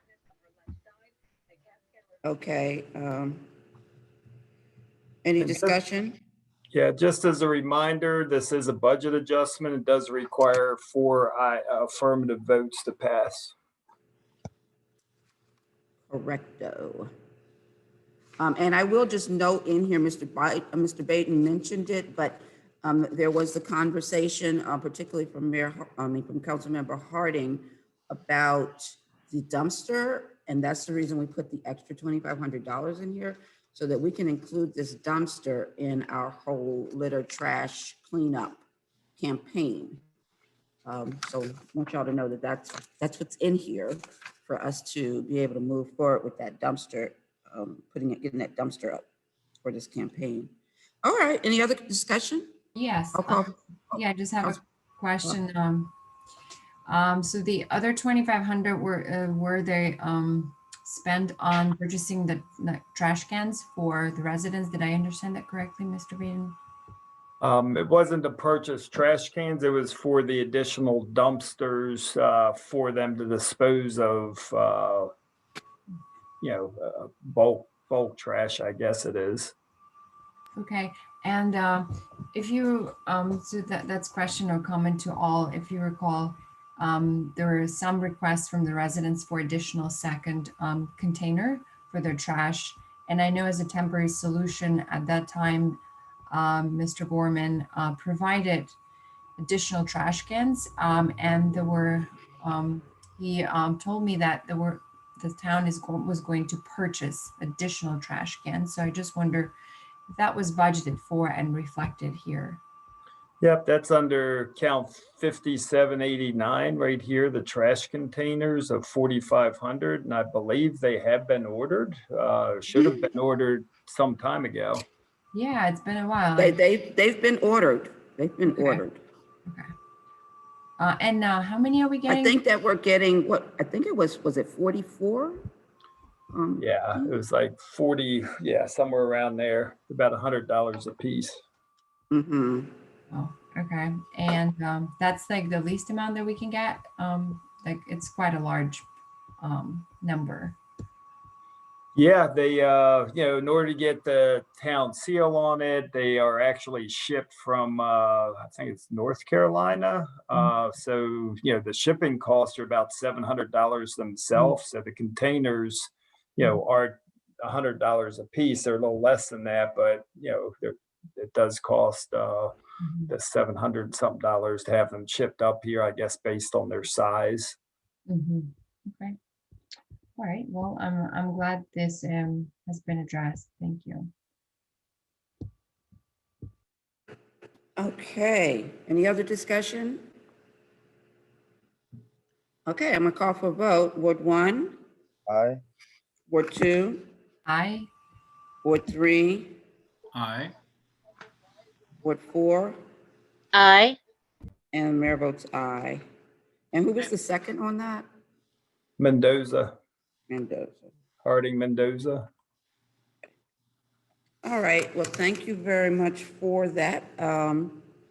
Just 2 more items, guys, just 2 more. So let's just like, get this done. Ma'am, we have a Um, citizen with her hand up. Does she need to wait for citizen comments, or can she Oh, be I'm recognized now? sorry, I didn't notice. Yes, I'm sorry, Ms. Baptiste. We just got these 2 more, and then we're open to hear from you. That's okay. Thank you very much, appreciate it. Okay, so since we just been engulfed by numbers, I'm not gonna take you directly into numbers again. So we'll leave the budget for the last item and go ahead and have a conversation about Pepco charging stations agreement. What I will tell you is that since we talked last Tuesday, Ms. Goodall, who's all over the place all the time, she decided to go and take a look at all these covenants that I was talking about that we had with KFC, and discovered that the covenants expired in 2017. So we have no covenants with KFC anymore. And so we can actually focus the charging stations on that area down there. We don't even have to worry about the part that we need to fix up in the blacktop. We can actually use the ones that are already parking spaces.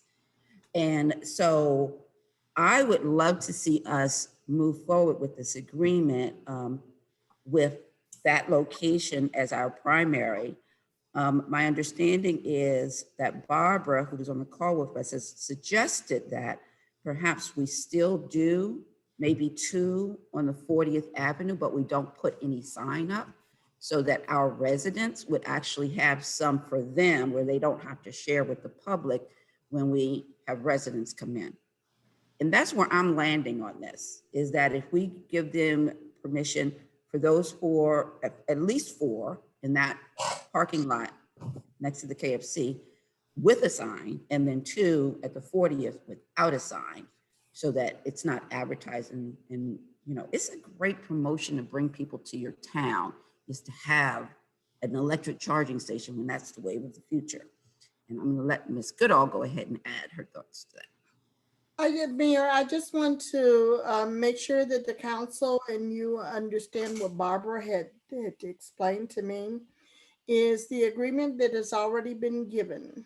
If you execute the agreement that's already been given for the 40th Street, even if you just say it's 1 or 2 charging station places, I would suggest, and Barbara did suggest 2 there at the original. If you sign that agreement, then you can add electric charging stations on that agreement anywhere else you want in town.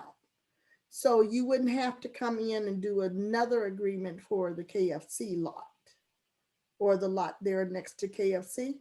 So if you accept the agreement for the original, and then you can say, I just want 2 there, I just want 1 there, and I want 4 over on 40th Place.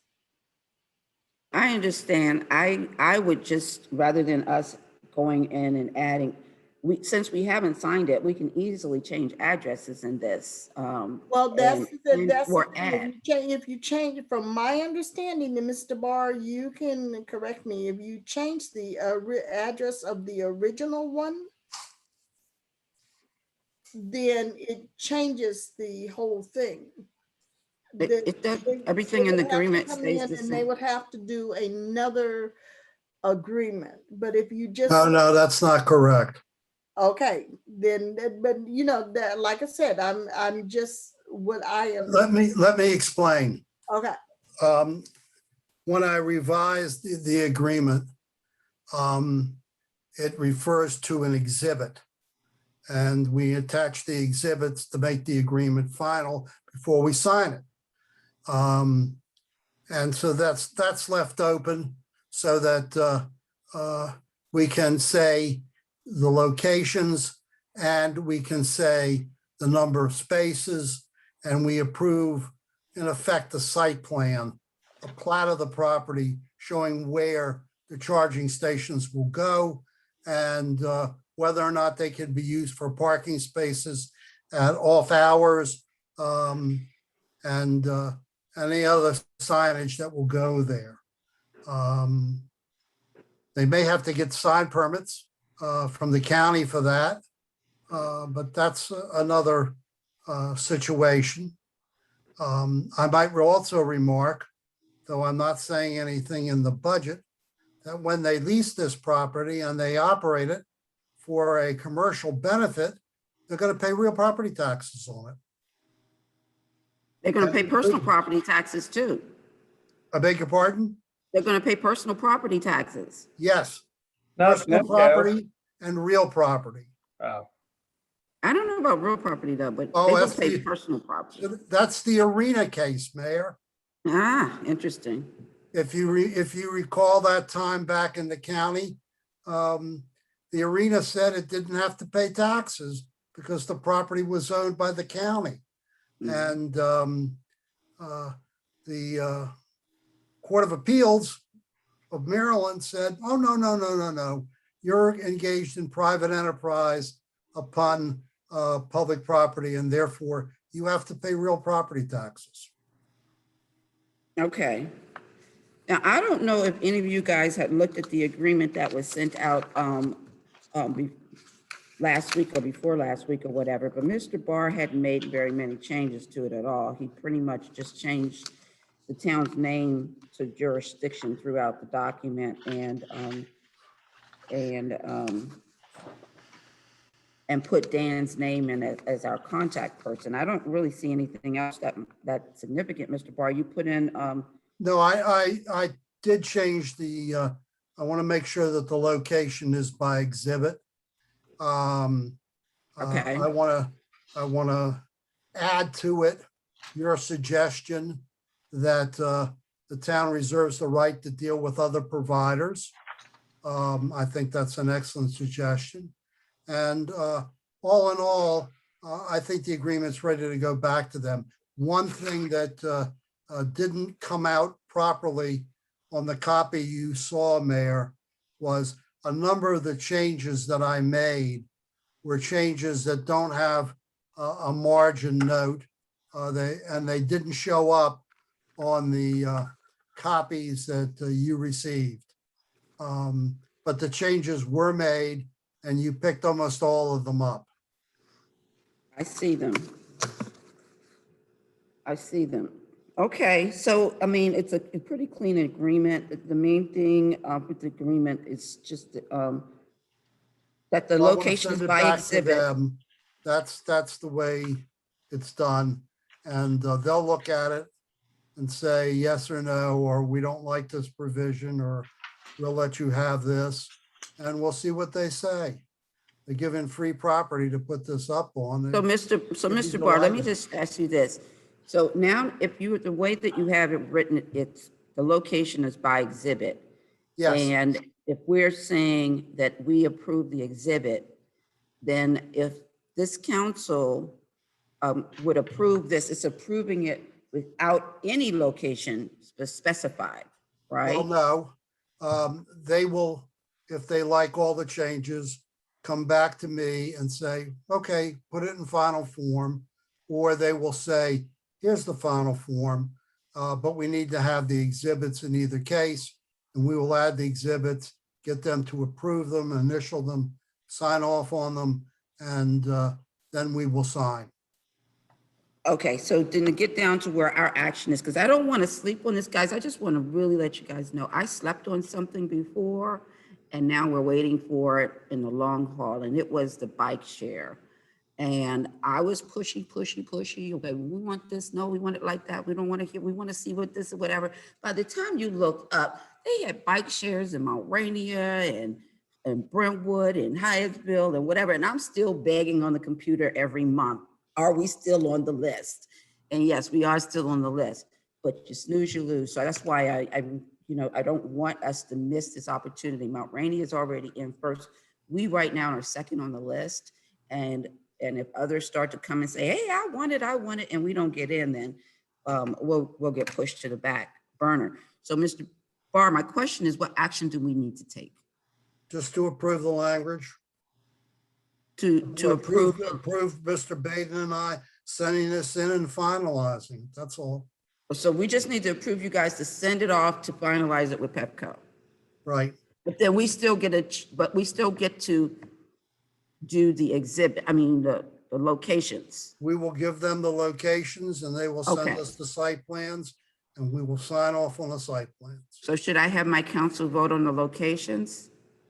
If that's your wish, I thought we determined that the locations were going to be the area behind the electronic sign and the property on Burger King. I thought those were the two. Well, it's our property by the KFC. I just bought it to them. I haven't heard them, given them the opportunity to say a word yet. So that's why I'm asking, but what am I Well, asking? they're asking for us to approve. No, I'm talking about my council. Oh, your council, I think the council should see it and approve it. It just gets everybody on board initially. So there's no need Okay. to push it later. Okay. So guys, listen, well, the only thing I want to ask you at this point, if we can agree on the locations. Are everybody okay with the locations over by the KFC? That's fine. Anybody have a problem with the locations by the KFC? KFC, I think it's a preferred location for me, and I think that was the sentiment last time we discussed this issue. I personally would rather start with one location before expanding to the second location. Who's speaking? Councilmember Hobbs. Thank you. And I think it'll be fine because if Mr. Barr is changing, as he said, to exhibit by location, then if we go to another location, then I believe we could just do that by vote. But remembering that Pepco says it takes a long time to get a permit.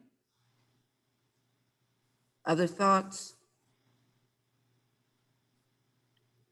So also just want to summarize, apart from the green credit for installing these charging station and property taxes and real estate taxes, what other remittances can we expect from Pepco?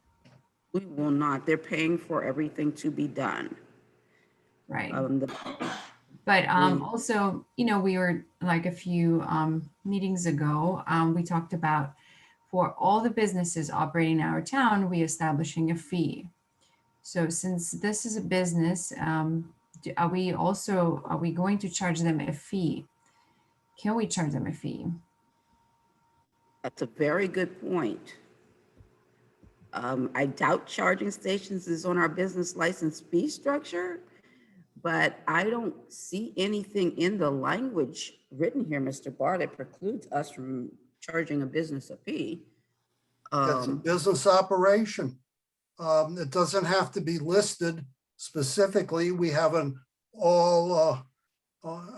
unmentioned category, and whatever that is, that is. I don't anticipate any problems with Pepco over that. And if they say we got a problem paying you $50 or $100 a year, then they're not serious. That would be my response to them. So I have a couple of questions, if I may. Yes, please. Yes, ma'am. Thank you. And pardon if these seem superfluous, but term of the agreement renewal, 5 years with option to renew for 3 additional terms of 5 years. It's not unusual. Correct. If Pepco doesn't renew or whenever they choose not to renew, who is responsible for the cost of removing them? Will Pepco be held? Pepco. And I, that's outlined here clearly? I Yes. saw that. I saw Okay, that great. in there. And then the other question I have is a simple one, but will they be providing signage with their station, which would prominently display Town of Colmar Manor Pepco charging stations, which could be readable by Bladensburg Road or from Bladensburg Road, or will there be no signage? Well, there will be That's a- signage. I don't know if I heard, I mean, don't think I read anything in there that said that it would specify a jurisdiction, but I think that's a great ask, Mr. Barr. I don't have an answer to that. I don't believe that you can erect a sign off your property that sends you to a business. You can be a directional sign. I'm not sure I No, I understand your don't, answer. Mr. Barr, I don't mean off the property. I mean at the location of the charging station. Will it be labeled Town of Colmar Manor at its location? Not at Bladensburg Road to pull people in, but at its location, visible from Bladensburg Road. I think it's going to be labeled Pepco. Okay. Or I'm just- But I'm- we could ask them to say or Pepco, once this- I'm sorry. we could ask them to say Pepco charging station at Colmar Manor. I'm looking to raise awareness of Colmar Manor. Just so you know, the other night when we had the accident here, I called 911 and I gave the operator the direct where we were, the intersection, and she said, "Where are you?" And I said, "The Town of Colmar Manor, 41st Avenue and Newark Road." And she said, "Are you sure?" I said, "Yes, I know I live in Colmar Manor." So I'm just, one of my big things is I'm tired of us being invisible. So any way that anybody who participates in Colmar Manor, including our shopping center, can acknowledge their location and their signage would be helpful with our reputation and awareness of us. It's all a matter of the post office. Oh, I understand. But we Right. exist whether the post office thinks we do or not. So where, also, Mr. Barr, where it says sign, could you just put, It would go on the property. right, Colmar Manor, mention of Colmar Manor on the signs. Yeah, I mean, that's I- all, I mean, I that's made a fair. note We're to giving them that land for effect. free. We're giving them I land made a for note free. to that effect, Mayor. And I'm Yes, not willing to okay. die on the field for that. I'm just proposing. I but don't it's- think Pepco will care unless they have a sign Okay, okay. profile set up for their site and all the Councilmember other sites they're Harding. going to open. Sorry, can Councilmember Harding, you have some words? Actually, no, Councilmember Okay. Bullock, yeah, he So I'm confident we're all on board, based on everything I heard from everybody, for at least 4 locate spots at the site next to the KFC. Now, question about the site on 40th Avenue. Considering Pepco's already done some prep work and preparing for that, are we willing to have 2 put there that don't get signage?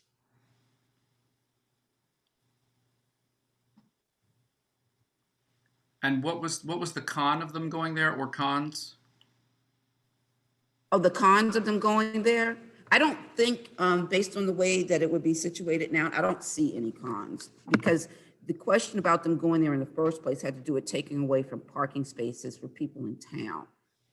And since these would be there without the signage saying Pepco charging station, really the only folks, they won't show up like on the Pepco map saying that, oh, there's charging stations right here. The others ones will show up on their Pepco charging station maps. My understanding is these ones really won't, or at least they won't have signage. I can't promise that answer completely that way, but they won't have signage. So it's not like we're attracting the outside to them, and therefore our residents can still park there, and they will also be able to charge their stations there without competing with the ones that are being used by the public as much. So the original con had almost all to do with losing parking. Right? Councilmember Harding made the point. Yes. upfront. Also, I mean, the original con was losing parking, and people that actually have electric cars won't be able to use the pumps that are there if they're blocked. Yeah. Good luck getting in that parking lot. But I don't see a reason not to have them if they're being budgeted for, if they're being accounted for. it's something that's helpful for the community and it's an asset. So if they're in use, they're in use. I feel like we still will have to regulate the parking somehow. We can't just like have no signage and just the parking charging station installed, and then people figure out you can just park here and you don't have to be an electric vehicle. And that will be abused. That's what I'm thinking. Um, I was going to say, we for me, can, oh, no, go ahead. You can go first. Sorry. I mean, we can still restrict the parking like we do right now. But at the end of the day, the problem of our residents not have a parking space in the evening, I mean, but we can still restrict daytime parking to the charging only. And that would be on us and our parking regulations and not Pepco. We'll be in charge.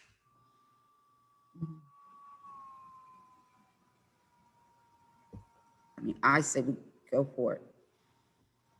Yeah, I'm for it. Is that a motion? Councilmember I'll take Harden. that as a motion. Yes. Let's go. I'll He's go got to ahead make with that the- motion. You can't make an assumption like that. Make him make that motion.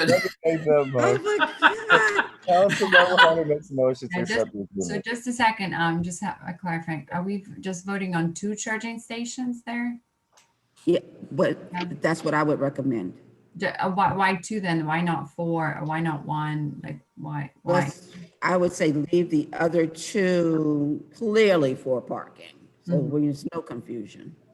I mean, I guess for me, the reason we're putting there is just out of convenience because we're already getting some.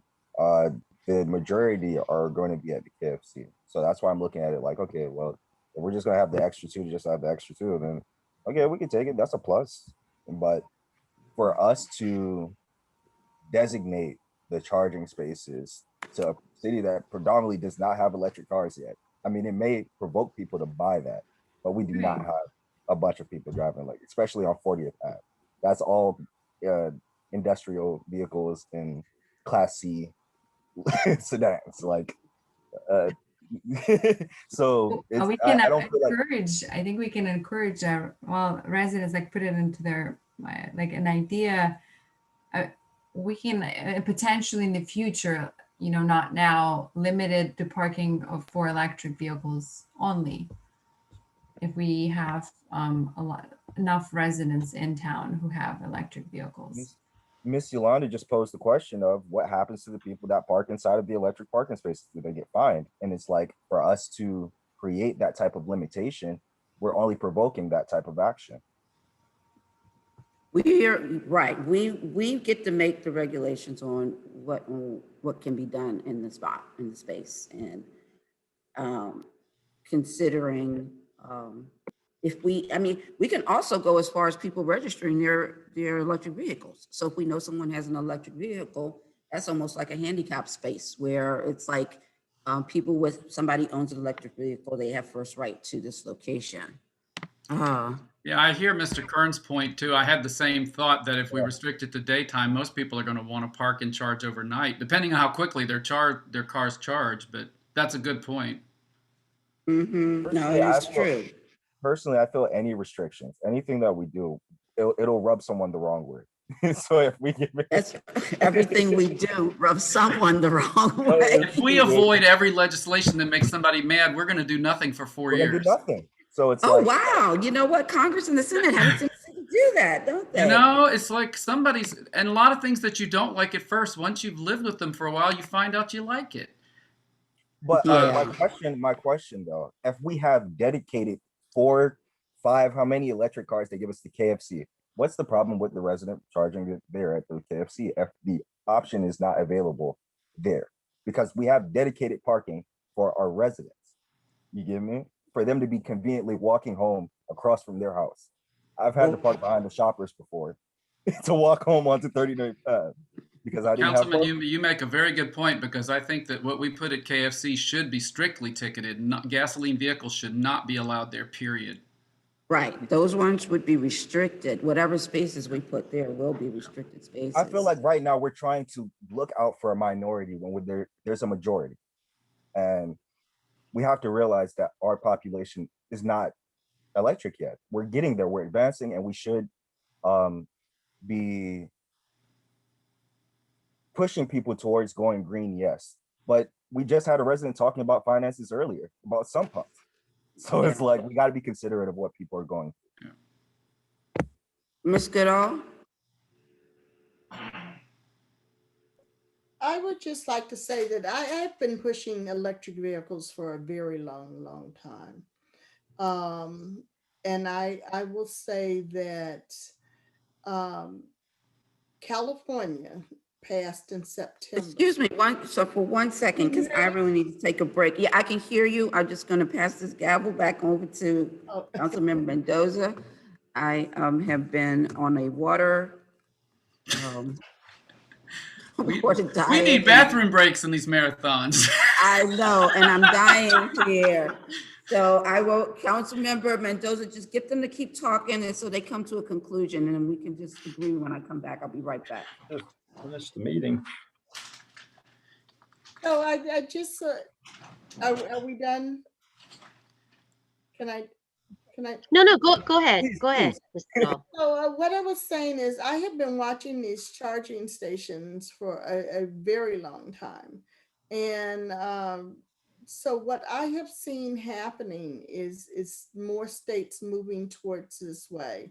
California passed a state law that in 2025, they will not allow the sale of any more fossil fuel vehicles as of 2025. And there's 14 other states, including Maryland, that is a part of this whole state agreement that you will see this happening quicker rather than later. If you look at the American, and I was surprised to see in the American Rescue Plan, one of the things that they have put in there is a requirement, or not a requirement, but they are going to be pushing for 550,000 electric charging stations in the next 2 years. And that is already part of the push that that Governor Hogan had to put 220 charging stations. And that's the reason why I'm talking to all of my municipalities to get these charging stations while they're giving them to them. And putting them on public spaces. Not only that, but to put you in front of the ahead of the curve. I like being ahead of the curve. I've always tried to be ahead of the curve. And so encouraging the towns to be ahead of the curve. The other thing is, and I have really talked to my husband about, in this new American Rescue Plan, there's $7,500 rebate for electric vehicles that they're putting in this money that is coming out in the next couple of weeks or whatever. And so that, given everything, is that we're going to see electric vehicles a lot quicker than we think. And for our town, especially in Prince George County, to be in a position that we have these charging stations available in our town brings modernization and being in the future for our towns. And so I am really pushing all of my towns that I work with, and the towns, especially the towns that are part of the Maryland Black Mayors, to be in the lead rather than be behind and letting Montgomery County or a lot of these other towns beat us. So, this is an opportunity for us to be in the forefront and to have your town, along with the other towns like Mount Rainier, being advertised as they took the lead. Yes. I know a lot of people say, well, nobody has electric vehicles, but you would be surprised at the number of people that are looking at electric vehicles now. and you won't have charging stations at your house. So you're gonna have to charge them somewhere. That's all. Mayor's back. Oh, well, if I may, Councilman Harden, my general statement wasn't opposed to the charging stations. I understand that we're going to the future and time only moves forward. So of course we're going to be inside of a future where eventually most people are going to have electric cars. I'm considering a situation of we are still inside of COVID. People got their stimulus checks or tax returns, and it's on paper tags on F-150s, it's on paper tags on DMCs. These are the vehicles that they're buying for the right now. And I know that we are going to transition into an electric society eventually. But and yes, I agree with your sentiment of being proactive instead of reactive as well. But at the same time, that's pieces. The same way it's going to take them years to get to that point, we should be applying that yearly, instead of trying to make it. We got people with electric cars. Let's prioritize them because we don't. If that's the truth that I'm speaking, we have businessmen, we have people with trucks everywhere inside of this square of this town.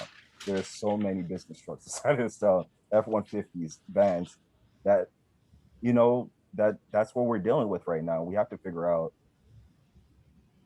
if Pepco sees the town as, all right, we have a main street where these cars can, because I agree. I remember having a Tesla and it broke down on me. Like it died on me in Laurel. And it was the worst thing to have to pay for towing 5 minutes down the road.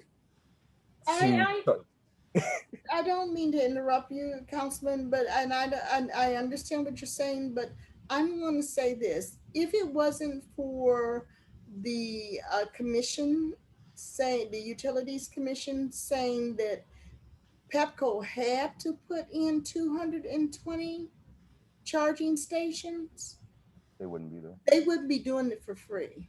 That's ma'am. They're only doing this because they are required to put in 220. That's the magic number. And what I've been trying to do is make sure that as many of those 220 get into Prince George County, get into our municipalities, because the county is looking to put some in. Maryland National Capital Parks and Planning has lots of land, and they are asking them, do they want to put them in? And trust and believe, my little towns, you can put in 6. Mount Rainier put in, I think, 3 or 4. Forest Heights is putting in 6. North Brentwood is putting in 2. Fairmont Heights is putting in 3. You know, when the big boys get into it, they're going to be putting in 10. And that's going to eat up those 220 free ones right away. And we're not going to be able to come back and say, oh, well, I want some more, because Montgomery County or the larger towns in Prince George County or Maryland National Capital Parks and Planning is going to come and take them. That's what my incentive is in this, is we need to get them free while they're giving them free. Because they, like you said, Pepco is in it for the business. They wouldn't be doing it if they weren't being forced to do it. And I agree 100%. I mean, Ms. Goodhall has been in the political scene of these things for a long time. And quite frankly, I have too. I know how this stuff rolls. I mean, if you don't make moves, and they expect us small towns mostly to be very tentative, pull back, and boom, we get our break, and then it all breaks loose, and then it starts to fly, and all the big guys take everything after that. So thank you for all your thoughts. Can we just say that we're going to, I don't care. I mean, I'm completely open to a occasional situation, but I just really want you all to step and say, we're going to do this.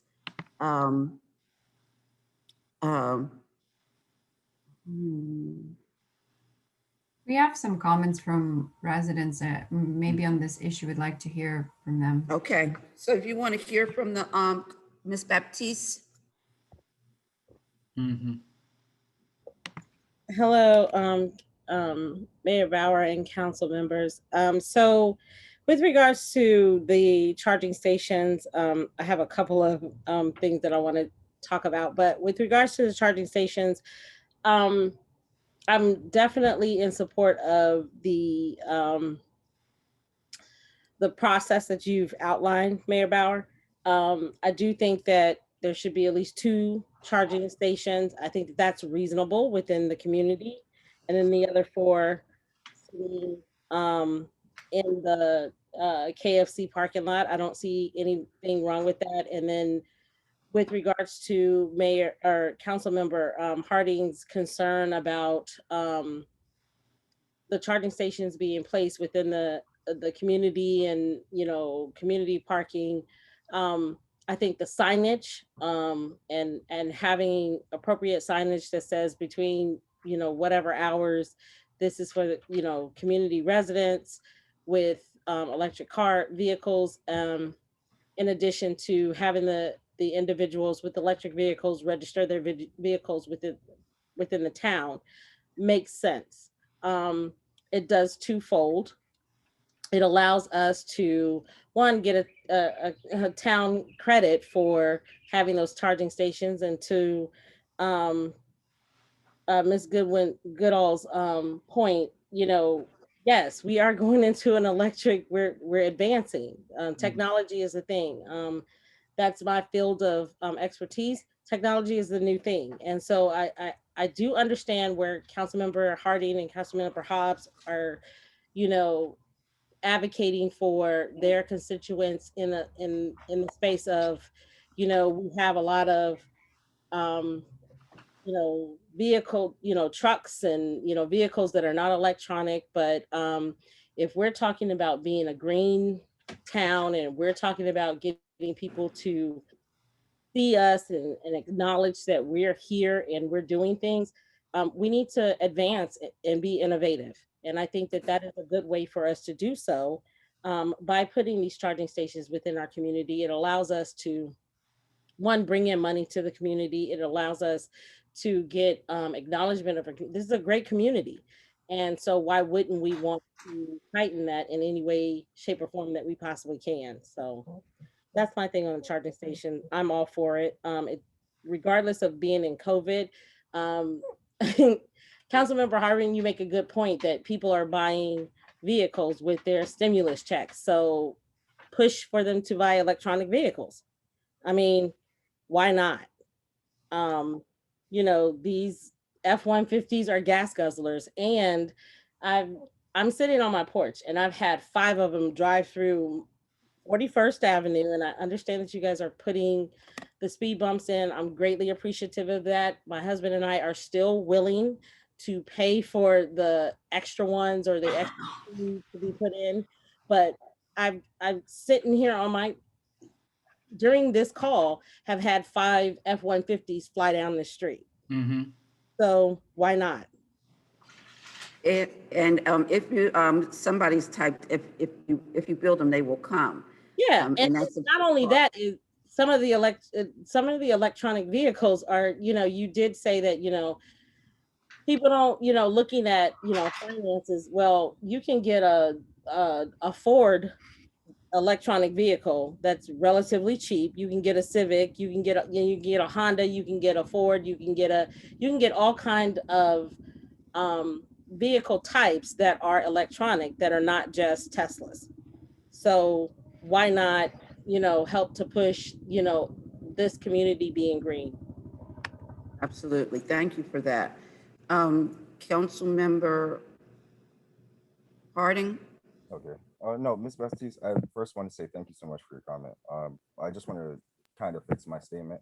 I wasn't opposed to charging stations. I guess my thing was towards the signage. If we are going to have that area dedicated, I mean, have the charging stations inside the parking spaces. You would like for people to be able to use it. And so for the having it, like when he brought up the most people charge it at night, that's what I was thinking. I was like, I mean, that's the most convenient time to do such. You'll have it ready for you the next day type thing. So I was just thinking in my head, like, all right, well, what if the parking isn't there? Because already people park inside of the spaces that are dedicated to people that don't have signage for the town parking. And that Mhm. is, that takes away parking from people that, you know, that'll get fined if they park inside of different areas. So I was just thinking along the lines of that, because there's a lot of times where people aren't considerate. But you bring a valid point towards the F-150s, because I live on a street where at least 3 of them fly by at night at like 12 o'clock at night, and they're loud. They're very loud. And I agree that we should be, you know, I agree that technology is the future. That was the point that I made, that we should be proactive instead of reactive. But at the same time, we are dealing with the situation that we are currently in. And so I have to think about the situation that we're currently in whilst out trying to forward us. But at the same time, I agree with you wholeheartedly. And and that's all fair, and that's all fair. And I will say this, guys, from the time that I came on the council, till Mayor Fennell left, till Mayor Hall came on, every year or every other year, there was this big spiel about parking. We should do it like this. We should do it like this. We should do permits like this. We should park like that. We should put signs up like this. We should do this. I mean, it would constantly, and it would just go back and forth and back and forth. And there would be so many opinions that nothing ever happened. And we over and over again, till the first time when I was in my first term and realized, guys, we're going to have to go this way. We're going to have to say, let's try something. And let's just plan to make changes as we need to. And that's what we did. We started with the parking permit program. We've changed it like 4 times, and we'll change it again. And we'll change it again every time, as Councilmember Harding mentions, as Councilmember Hobbs states, times change and they change at different paces. And so we just have to keep our eye on what's going on. We make a decision, and then we're comfortable changing that decision if we need to change it the best way that we possibly can. I just urge you on that very much. Mr. Barr? Madam Mayor and members of the council, may Ms. Goodall and I have your permission to proceed with the agreement? Could we hear from Miss Yolanda, who's been waiting for a while to see what she might have to contribute before we do this? Thank you, Councilmember Bowles.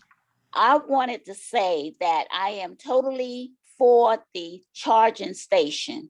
However, if you have other people parking, the ones behind the electronic signs, if you have people who do not have electric cars, that's going to create more problems.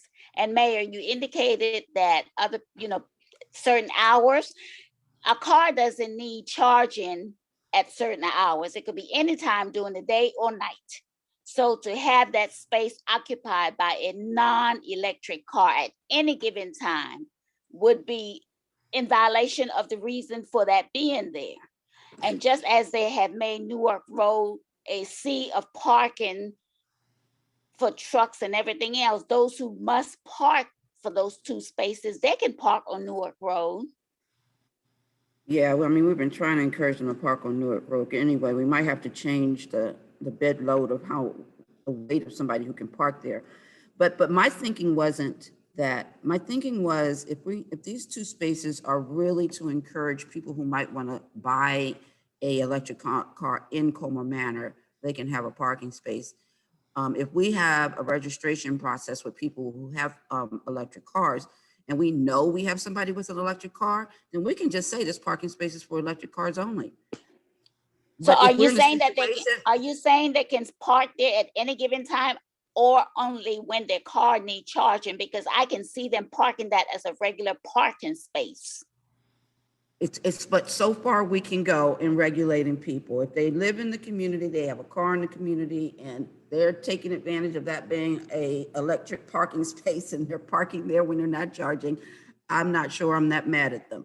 But as we grow and there's more cars that are electric, then we have to change what we're doing. But right now, that's where the problem is going to come from. Because I think once you allow people to change and break the rules, then they're not going to want to go back and leave it vacant. So if it's there for electric cars, I would suggest that it be considered that it's only electric cars.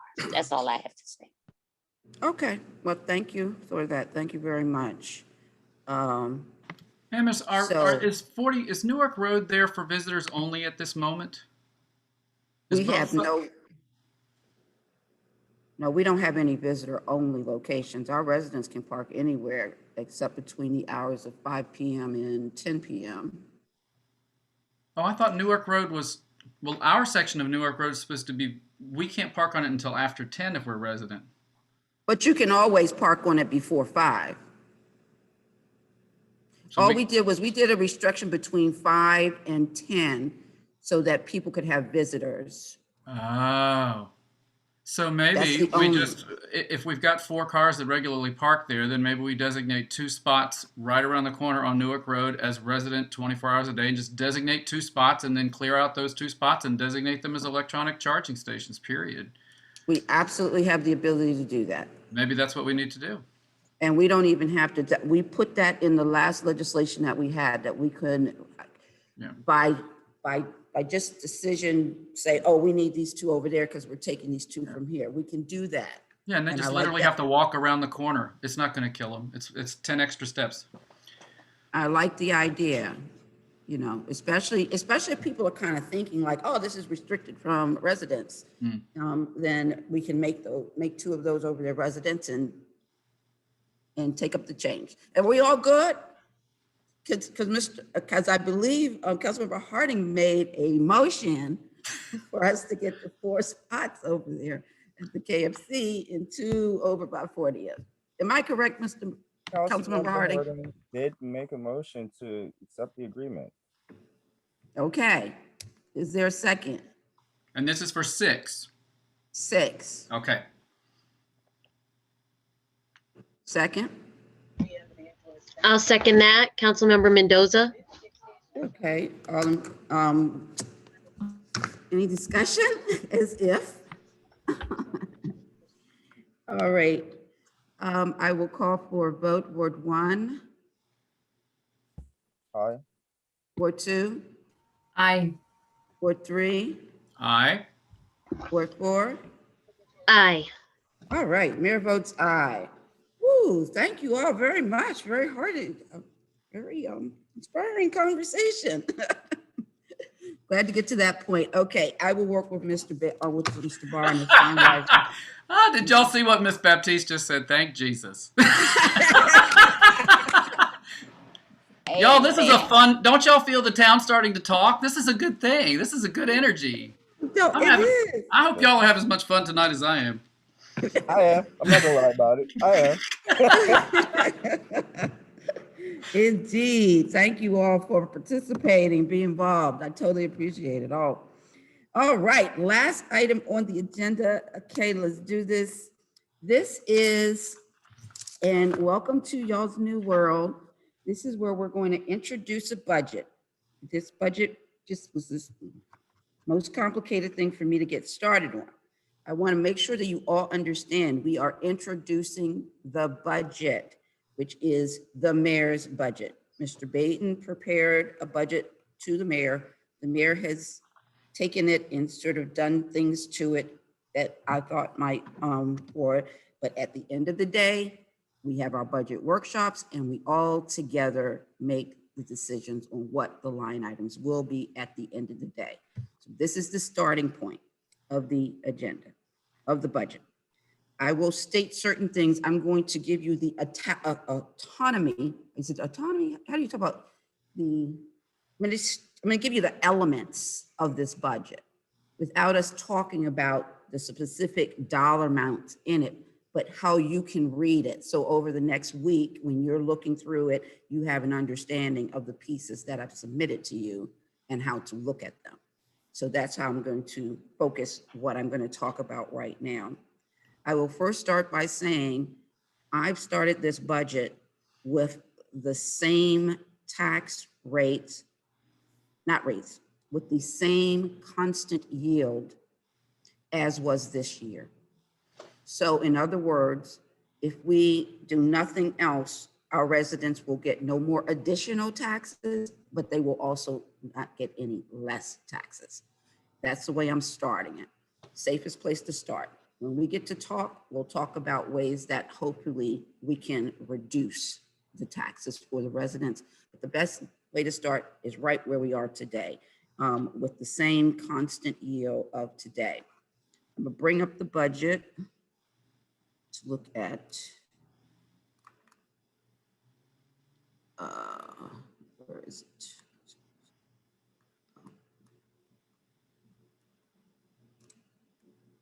Oh, I already got it open. I just need to share.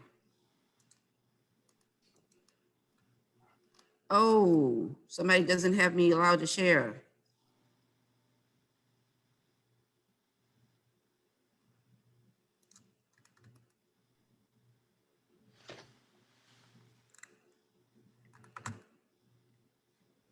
Chief, are you still there? It works now. Try it now. Okay. Okay. Thank you. Okay. So can you guys see the screen now? Yes, ma'am. Okay. All right. So you'll see here where it has the real estate taxes, and you'll see it's the same as what we're anticipating our actuals to be this year. So there is the point of no change. I'm going to come back to this little green stuff in a minute, but most of the budget here is based on the prior month's budget. Where you see these little gray boxes, if you're taking notes, these gray boxes, because we have such a deficit in this year, as Mr. Baton has mentioned previously, I wanted to point out to you really where these deficits were coming from. Primary area of these deficits are coming from our interest income. Of course, they came from our rental income and the red light camera. And I kind of, and they are significant in that when we budgeted this year, we really thought that this pandemic would at least give us a half a year of profit or whatever, and it pretty much gave us none. So looking at the revenue further here, I have put in this particular budget a second red light camera. Hopefully, based on our discussions last week and the analysis that can take place before this year ends, we may find that 40th Avenue and 40th Avenue and Bladensburg Road is a good spot for a camera. And by the way, I take it personal because when you saw the chief's report about the accident at 40th and Bladensburg, that was me. The guy ran a light and hit me. So anyway, moving on down here, I have highlighted here is our daily bazaar. A capital expense, this is expenses. Now we're in expenses now. I've highlighted the items that are added to this. Everything else is pretty much the same as everything we have had in the last couple of years, sort of averaged out or whatever when you look at it. I've highlighted the things that are definitely new items to this budget. So I am asking for us putting the budget about $4,500 for us to put some things down there by the bazaar. A nice sign, a decent sign, some chairs, some seating, you know, we want it to be sort of a meeting place and to sort of create somewhat of an atmosphere. It's not a lot, but it's a little bit to get us started, and we'll have Neighborhood Design Center to come in and give us some ideas how to make it better. Another item I have here is residential stipends. I definitely read in the American Relief Plan is that we have the ability to give out stipends to our, or what do they call them? Not stipends, they might've called them, I don't know, something like that, to our residents. And so if we gave about $100 to each household, that equals about $50,000. And that definitely can come out of the relief bill if we decide we want to do something like that. Mr. Baton has added in here $8,000 for a service upgrade. And you will find the quotes that he has for this in the document sent to you that says budget documents. You want to look at those documents that he put together. Now, where you see these little blue, green writing here, these are all related to employees and salaries.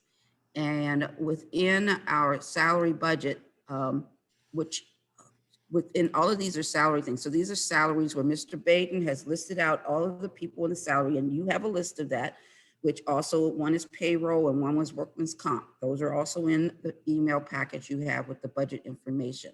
And you can see exactly where this number comes from by going over that payroll chart to see where that number comes from. You can also see where the taxes come from by going over that payroll chart. And you can see the insurance, workman's comp, and how it comes in from those charts. And these come directly from the charts. The reason why they're green is they literally are coming directly from the charts. And you have those charts to review. And that includes for the code enforcement as well, which I've broken out here is code enforcement, which is paid for by Cottage City, and then we pay them back. And so here's the breakdown of all of the things that we're paying to Cottage City on behalf of our code enforcement person. Okay, and also within the document Mr. Baten gave you that says, well, I sent it to you, but it says budget documents. Also included in there is the report from Cottage City telling us what they were charging us for code enforcement. So that's where you see all of these green things are about workman's comp and whatever. So now we have some yellow again new. These are things that you guys have talked about as we've been meeting. Some street and sidewalk repairs or upgrading our speed bumps, some storage for the shed, storage for a shed for storage, trash receptacles, getting some additional trash receptacles and getting more dog waste stations. Documents backing up these numbers are also in the file called budget documents. So if you want to look at those. Debt service, it's another document. Mr. Baten has evaluated the changing of our mortgage, either maintaining it the way it is, going into additional years, and I think there's 3, maybe 4 options he has here.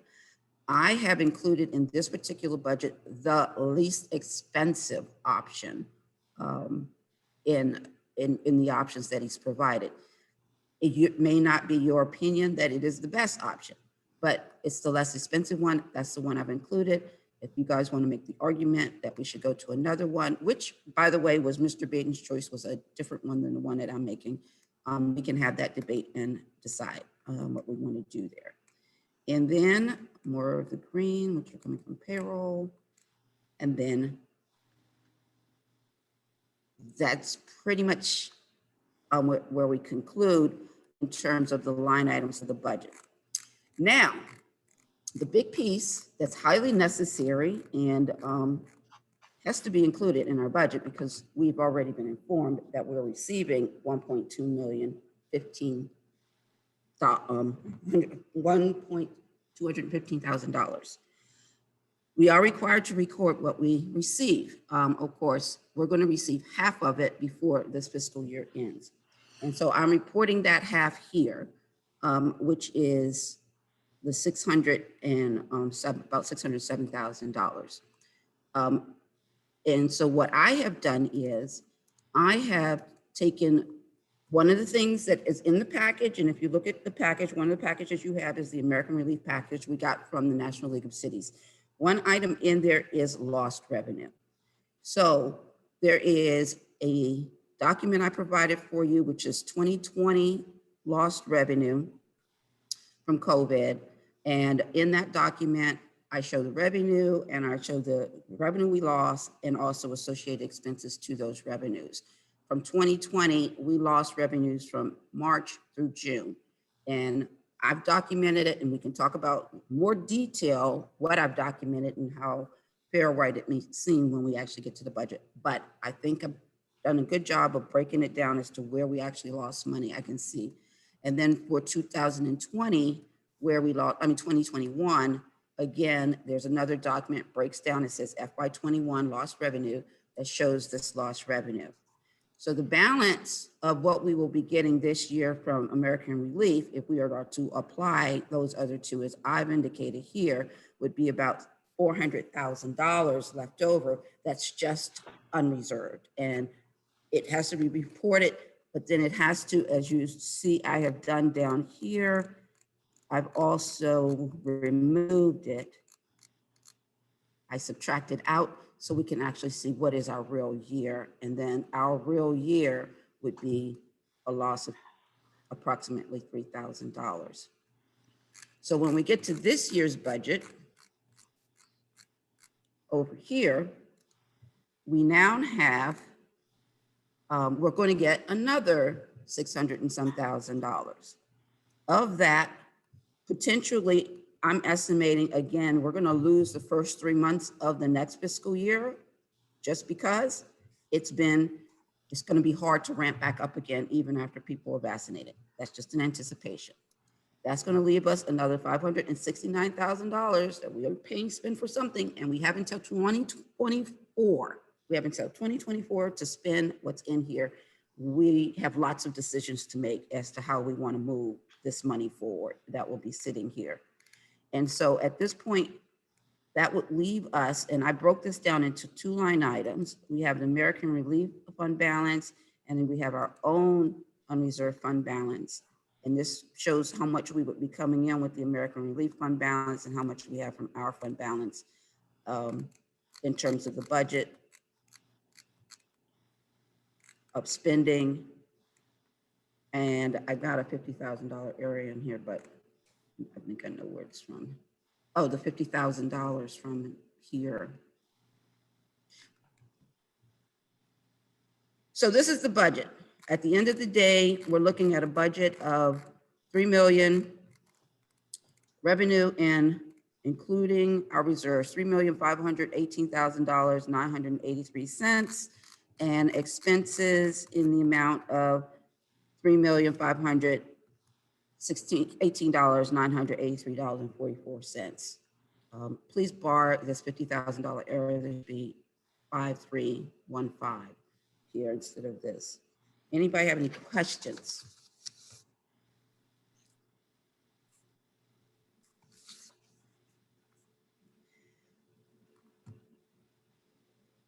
No?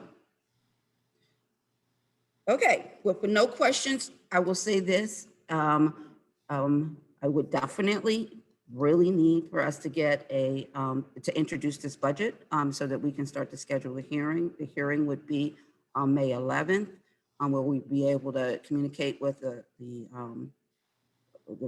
residents on what we really come up with as final and how it's all broken out.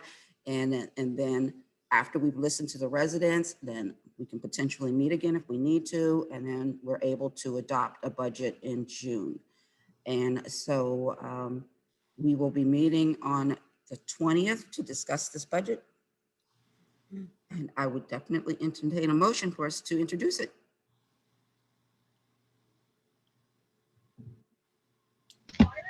This is Councilmember Mendoza. I'll make that motion. All right, thank you, Councilmember Mendoza. Is there a second? Councilmember Hobbs seconded. Thank you very much. And I'll remind you, as Mr. Baden said, it's budget, and therefore we have to have, am I correct? Minimum of 4 votes. On the No. budget. No, not for the adoption of the budget or the introduction of it. Only after a budget's been approved do you need the 4 votes. Oh, okay. All right. Well, thank you. I'm getting clearer all the time on these things. Okay. All right. So is there any discussion? We have a first and a second. Is there any discussion? Okay, with none heard, I'll call for a vote. Ward 1? Aye. Ward 2? Aye. Ward 3? Aye. Ward 4? Aye. And the mayor votes aye. Oh, wow, what an adventure. Thank you all so much. That takes us down. We'll have another adventure next Tuesday when we actually get to actually go over the budget. I hope you guys spend some time with it. Look at line items, pick out things that you really want to question or talk about. And also I sent you the presentation on the relief package. So to get familiar with that, we all have a learning curve of determining what really is available to us there. And Other than that, does anybody have anything good for the order? Ms. Baptiste, I see your name up, your hand up. Is that a remaining hand or you have something new, more to say? I just had something, a couple of things. I'm sorry, Mayor and Council. I just had a couple of things. One, going back to the trash in the community. Initially, we had a couple of trash cans in the community, and I sincerely apologize if this has been addressed in a former meeting or anything like that. But we had some trash cans in the community. We had one on 41st and Newton, and then it was removed. And I just wanted to know, when we were looking at the budget for this year, is that projected in the budget as far as additional community trash cans being felt throughout the community? Yeah, the ones that we have budgeted here are for community trash cans. Okay, okay. And then my other question was the tree logs that are hanging from the tree, from the they are logs. I know people are like, oh, are they? I've had this question from the Verizon and Comcast and everybody. It's not a tree. It looks like a stump. Mayor, I sent you pictures. Do we have any update on that from them with regards to the removal of those logs? So I don't know yet. Dan, I know that Mike talked to you about getting our liaison for Verizon and Comcast, right? Yes. I Do you know if I he's, gave that to him. yeah, and he was, so that was Friday. He got it. He was off on yesterday. I have to check and see whether or not he made some phone calls today to get to the liaisons. But if any of you guys don't know what she's talking about, it's unbelievable. There are tree stumps, like literally growing into the cable wires. I understand, Ms. Baptiste, that people listening to you, because I was like, I sent you a message back saying, now explain this to me again. And you said, well, y'all send you a My picture. neighbors had a tree that was there, and then they cut down the tree. And when they cut down the tree, there were stumps. And I know that sounds hard to believe, but the mayor and council member Bowles has seen the pictures. It's literally two large stumps that are just hanging from this tree, from the cable lines. And they've been there for about, at this point, they've been there for about 2 years. My concern has been, I've called Comcast, I've called Verizon, I think I've called just about everybody with regards to them and had them come out, but they're like, it's not our responsibility. And they're hanging there. And my concern is that they're hanging over the sidewalk. So, at any given moment time, the wind blows too hard and they could possibly fall and, do damage to someone's car and or to an individual. They're rather large, and if they do damage to an individual, it could cause, Oh, I agree. I was dumbfounded when I saw them, but yeah, that's what happened. Apparently the tree was a large tree and it had heavy, big, giant limbs, and whoever cut the tree down just chopped on both sides of the big limb and left the stump right inside the wires. There's two of them hanging. Yeah. Amazing to see. But I think that we're going to definitely listen. If you talk to Ms. Williams about how rowdy I could get about things like that when it came to the crosswalk down there on Newark Road, we finally got it done. But it took a little bit. You put something on me. I'm going to get that done because I agree with you. That looks fairly dangerous to me. And I greatly appreciate that. And then the last thing, that I know I don't have a vote. I know that I don't have a say. And I know that I have been a pain in y'all's end. No, you haven't been a pain. Very helpful. Participating on the council work sessions when I'm not supposed to.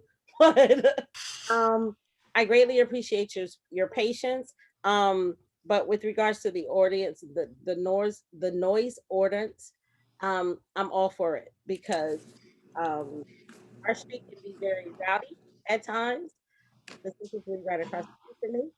And it's not even individuals that live within our community. So anything that you guys can do with regards to the noise ordinance, I'm all for. So I greatly appreciate Councilmember Bowles and Councilmember and Mayor Bauer addressing those issues. Thank you very much.